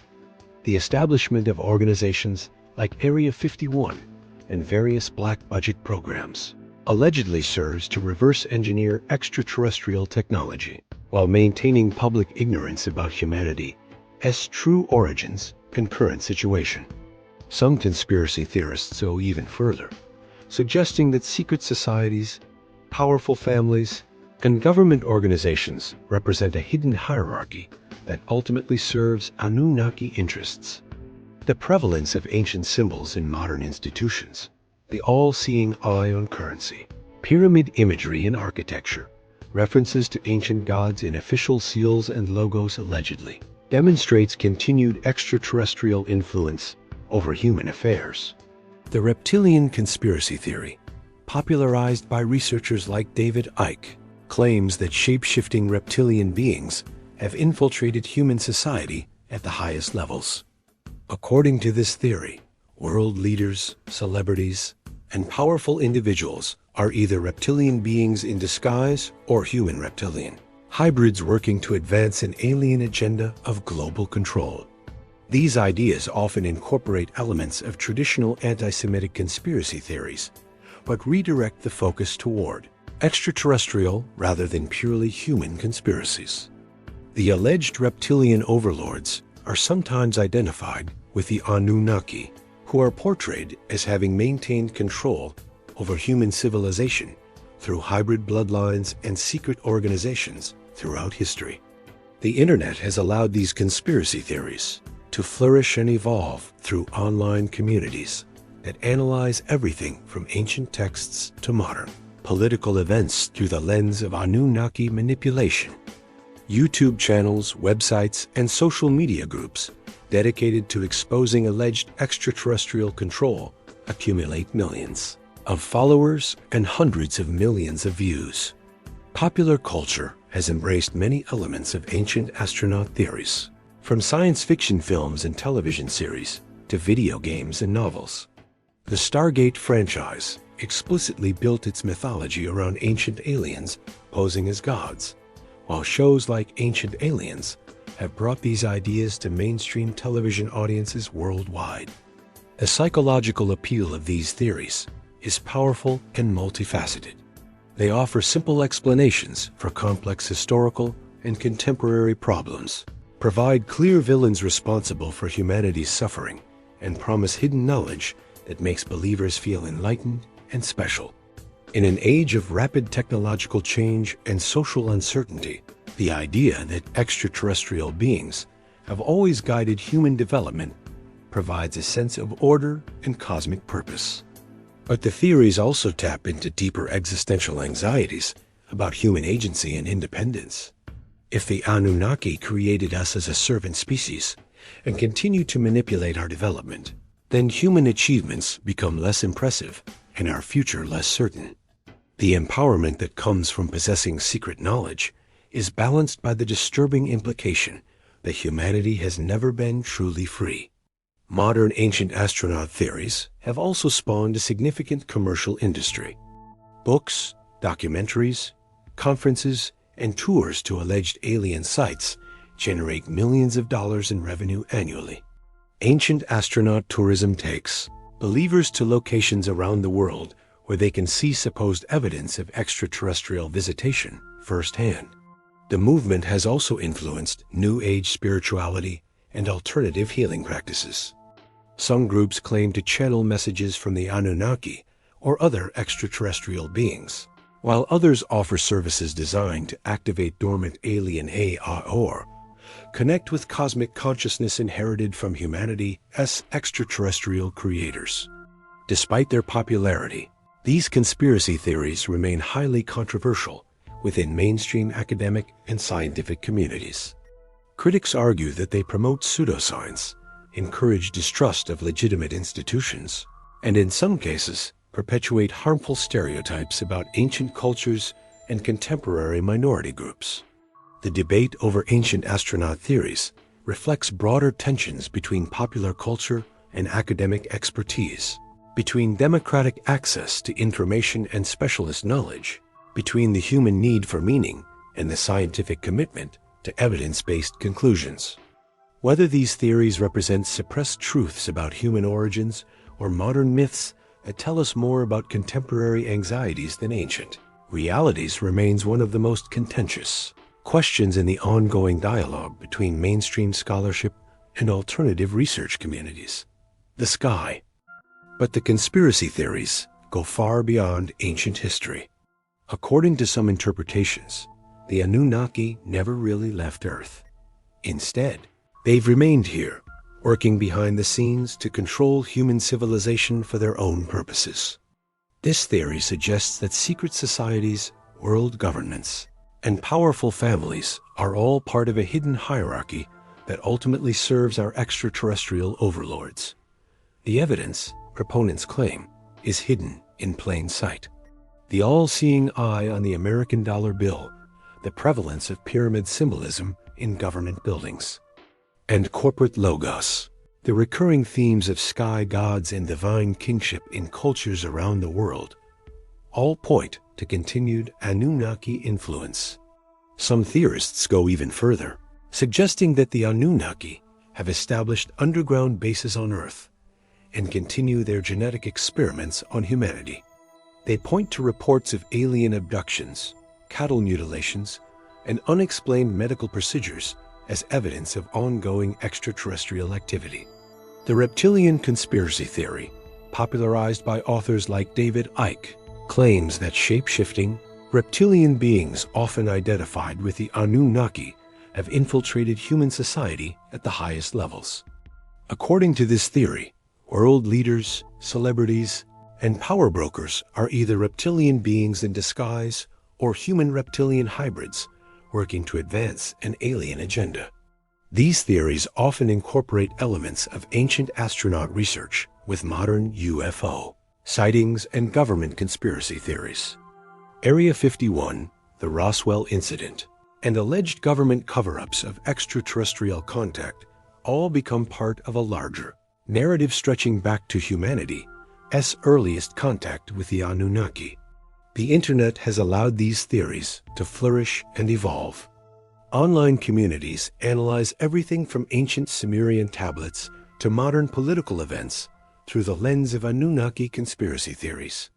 YouTube channels dedicated to exposing the truth about ancient aliens accumulate millions of views and hundreds of thousands of subscribers. Social media has created echo chambers where believers reinforce each other's convictions and dismiss skeptical voices as part of the cover-up.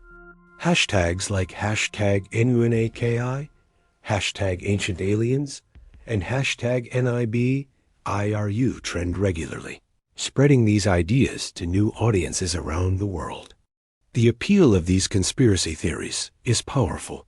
They offer simple explanations for complex problems, identify clear villains responsible for world suffering, and promise hidden knowledge that makes believers feel special and enlightened.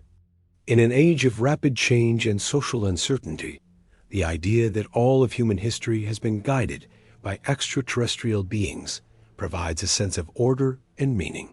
But perhaps most importantly, these theories tap into humanity's deepest questions about our origins and destiny. Who are we? Where do we come from? Are we alone in the universe? The Anunnaki conspiracy theories provide definitive answers to these eternal questions, even if those answers challenge everything we think we know about reality. The movement has also spawned a cottage industry of books, documentaries, conferences, and merchandise. Ancient astronaut tourism takes believers to sites around the world where they can see alleged evidence of extraterrestrial visitation firsthand. The theories have influenced popular culture, from science fiction films to video games to New Age spiritual movements. Yet for all their popularity, these conspiracy theories remain controversial. Critics argue that they promote pseudoscience, encourage distrust of legitimate institutions, and in some cases, perpetuate harmful stereotypes about ancient cultures. The question remains, are these theories revealing suppressed truths about human history, or are they modern myths that tell us more about contemporary anxieties than ancient realities? The ancient astronaut interpretation of the Anunnaki makes bold claims about linguistics, astronomy, archaeology, and human evolution. But when subjected to rigorous scholarly examination, how well do these claims hold up? The answer depends on who you ask, what standards of evidence you apply. The foundation of Zecharia Sitchin's entire theory rests on his translations of ancient cuneiform texts. Sitchin claimed that mainstream scholars had fundamentally misunderstood key Sumerian and Akkadian terms, particularly those relating to the Anunnaki. Where academics read mythological narratives about gods, Sitchin saw historical accounts of extraterrestrial visitors. However, virtually every expert in ancient Near Eastern languages has rejected Sitchin's translations. Dr. Michael Heiser, who holds a Ph.D. in Hebrew Bible and Semitic languages, has written extensively about the problems with Sitchin's linguistic work. According to Heiser, Sitchin made basic errors in grammar and vocabulary that any first-year student of these languages would recognize. For example, Sitchin claimed that the Sumerian term Anunnaki means those who from heaven to earth came, implying extraterrestrial origin. But according to established Sumerian grammar, the term actually means offspring of Anu, or those of princely seed, referring to their status as children of the sky god Anu. The prefix an means heaven or sky, Ana means lord or prince, and the suffix ki indicates plural. There's no linguistic support for Sitchin's interpretation. Similarly, Sitchin argued that references to the Sumerian term mu should be translated as rocket ship or spacecraft. Mainstream scholars, however, have established that mu simply means name or word. When ancient texts speak of the mu of a god, they're referring to the god's name or reputation, not to a vehicle. The problems extend beyond individual word choices to fundamental issues of context and methodology. Sitchin often quoted fragmentary passages without providing their full context, selected translations that supported his theories while ignoring contradictory evidence, and made claims about ancient knowledge that aren't supported by the texts themselves. Dr. Ronald Hendel of the University of California, Berkeley, points out that Sitchin's approach violates basic principles of scholarly translation. Ancient languages must be understood within their cultural and historical contexts, not retrofitted to support modern theories. The consistency of Mesopotamian religious texts across thousands of years and dozens of sites suggests a stable mythological tradition, not historical accounts of alien visitation. The astronomical claims underlying ancient astronaut theory face similar scrutiny. Sitchin's planet Nibiru, allegedly following a 3,600-year orbit around our Sun, encounters several insurmountable problems when examined by professional astronomers and planetary scientists. First, the physics don't work. A planet in such an extreme elliptical orbit would experience temperature variations from near absolute zero at its farthest point to several hundred degrees Celsius when approaching the inner solar system. No known form of life could survive such conditions, let alone maintain an advanced technological civilization. Second, the gravitational effects of such a large planet would be clearly detectable. NASA's Jet Propulsion Laboratory has cataloged every object in our solar system larger than a few kilometers across. A planet massive enough to support an advanced civilization would have been discovered decades ago through its gravitational influence on known planets and comets. Dr. Neil deGrasse Tyson, director of the Hayden Planetarium, has noted that the Nibiru hypothesis violates basic principles of orbital mechanics. If such a planet existed, its gravitational effects would disrupt the stable orbits of the known planets, creating chaos throughout the solar system. The archaeological evidence presents additional challenges for ancient astronaut theories. Proponents often point to megalithic structures as proof of extraterrestrial intervention, arguing that ancient peoples lacked the technology to move massive stones or achieve precise alignments. However, experimental archaeology has demonstrated that ancient construction techniques were more sophisticated than often assumed. Teams of researchers have successfully moved multi-ton stones using only materials and methods available to ancient builders. The precision of monuments like the Great Pyramid, while impressive, falls within the capabilities of skilled ancient engineers using careful planning and simple tools. Dr. Mark Lehner of the Oriental Institute at the University of Chicago has spent decades studying pyramid construction. His research, including the discovery of workers' villages and ancient ramps, provides clear evidence for how these monuments were built using human labor and ingenuity rather than extraterrestrial technology. The rapid development of human civilization, often cited as evidence of alien intervention, actually follows patterns consistent with natural cultural evolution. Archaeological evidence shows gradual development of agriculture, writing, metallurgy, and urban planning over thousands of years. There are no sudden jumps that require external explanation. Dr. Brian Fagan of the University of California, Santa Barbara, notes that human cultural evolution accelerated dramatically once agriculture provided food surpluses that allowed specialization. With some individuals freed from constant food production, societies could support full-time craftspeople, priests, administrators, and inventors. This led to the rapid technological and cultural advances seen in early civilizations. The genetic evidence also contradicts ancient astronaut claims about human origins. While human evolution does include some rapid changes, these can be explained through known evolutionary mechanisms like genetic bottlenecks, sexual selection, and cultural evolution. There's no genetic evidence for extraterrestrial DNA in the human genome.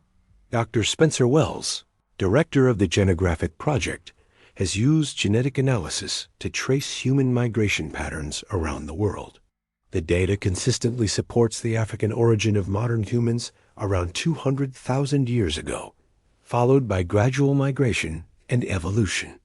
There are no genetic markers suggesting alien intervention. The psychological appeal of conspiracy theories also helps explain their persistence despite contrary evidence. Dr. Michael Shermer, director of the Skeptic Society, argues that humans are pattern-seeking creatures who often see meaningful connections where none exist. Ancient astronaut theories provide simple explanations for complex phenomena and offer believers a sense of special knowledge that makes them feel superior to those who accept conventional explanations. Confirmation bias plays a significant role in how people evaluate evidence.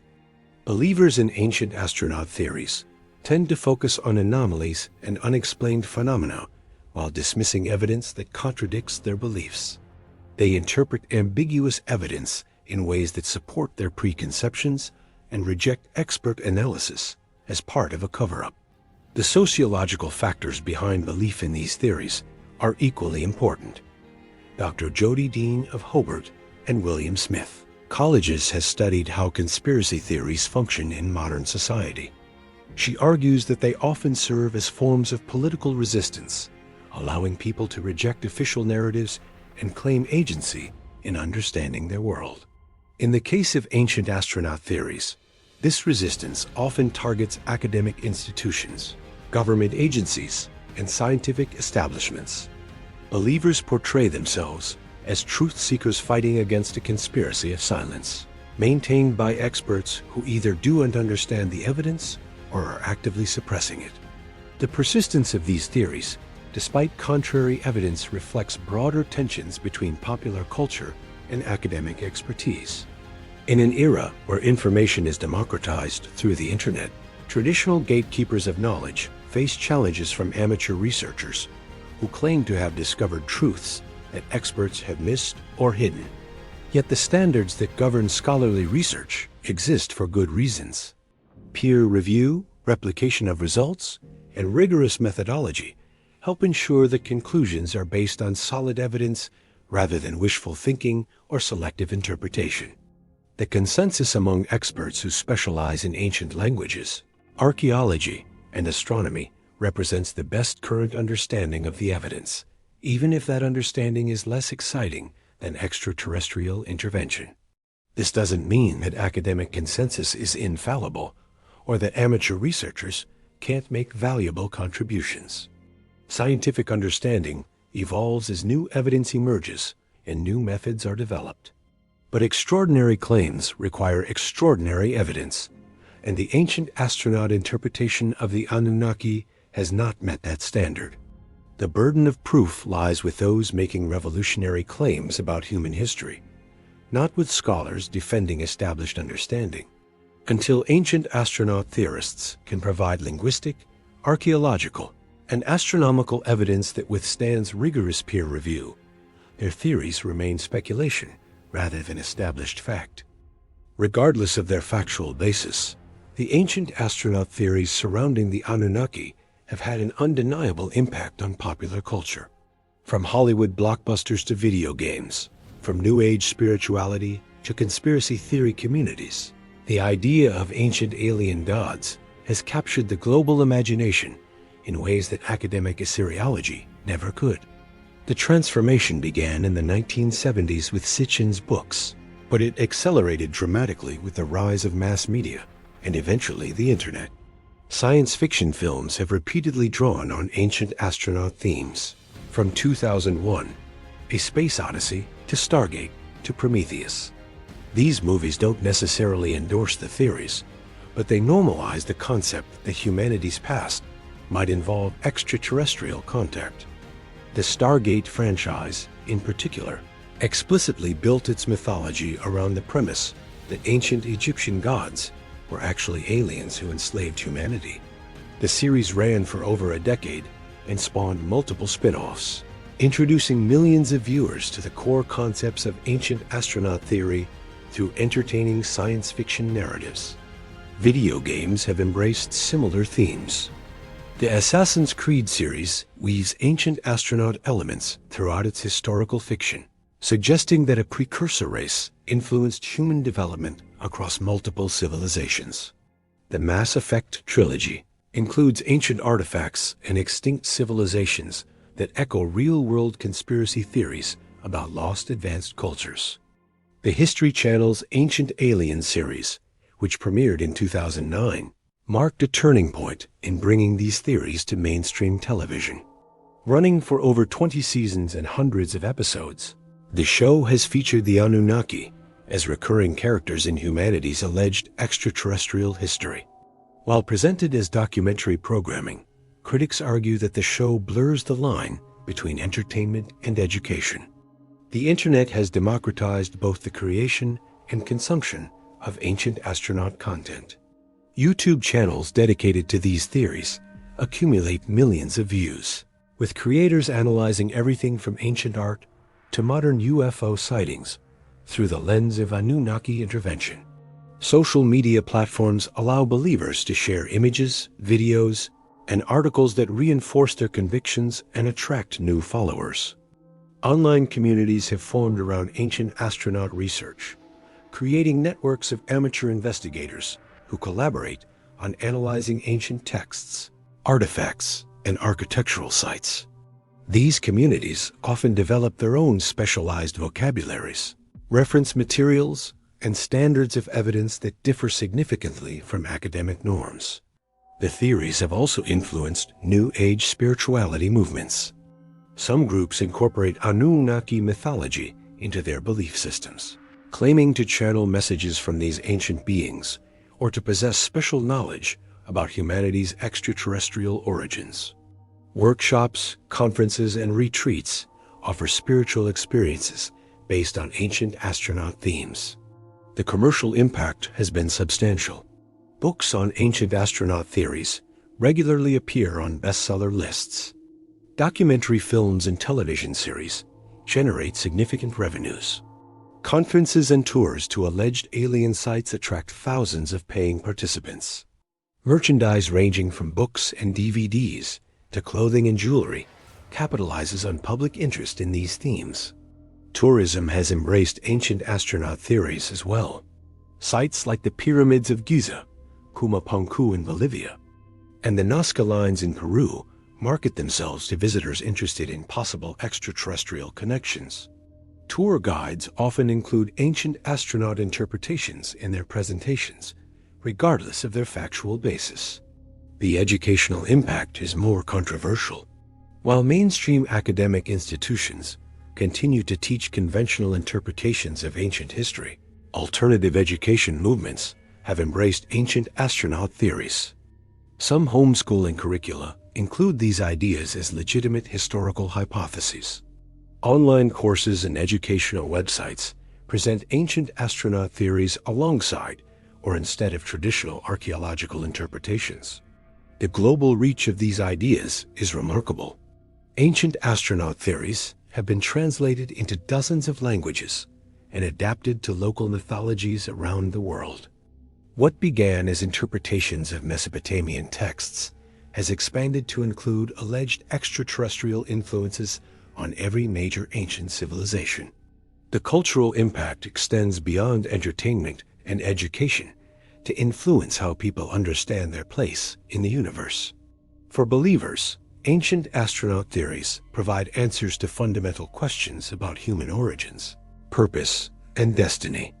They suggest that humanity is part of a larger cosmic community and that our development has been guided by benevolent extraterrestrial teachers. This worldview can be empowering, suggesting that humans have divine or semi-divine origins that connect us to advanced cosmic civilizations. It can also be disempowering, implying that human achievements are really the products of alien intervention rather than human ingenuity and effort. The psychological appeal of these theories reflects deeper human needs for meaning, belonging, and special knowledge. In an age of rapid technological change and social uncertainty, the idea that ancient aliens have always been watching over humanity provides comfort and continuity. It suggests that despite apparent chaos, there is an underlying order and purpose to human existence. Critics argue that this appeal comes at a cost. By attributing human achievements to extraterrestrial intervention, ancient astronaut theories can diminish appreciation for actual human accomplishments.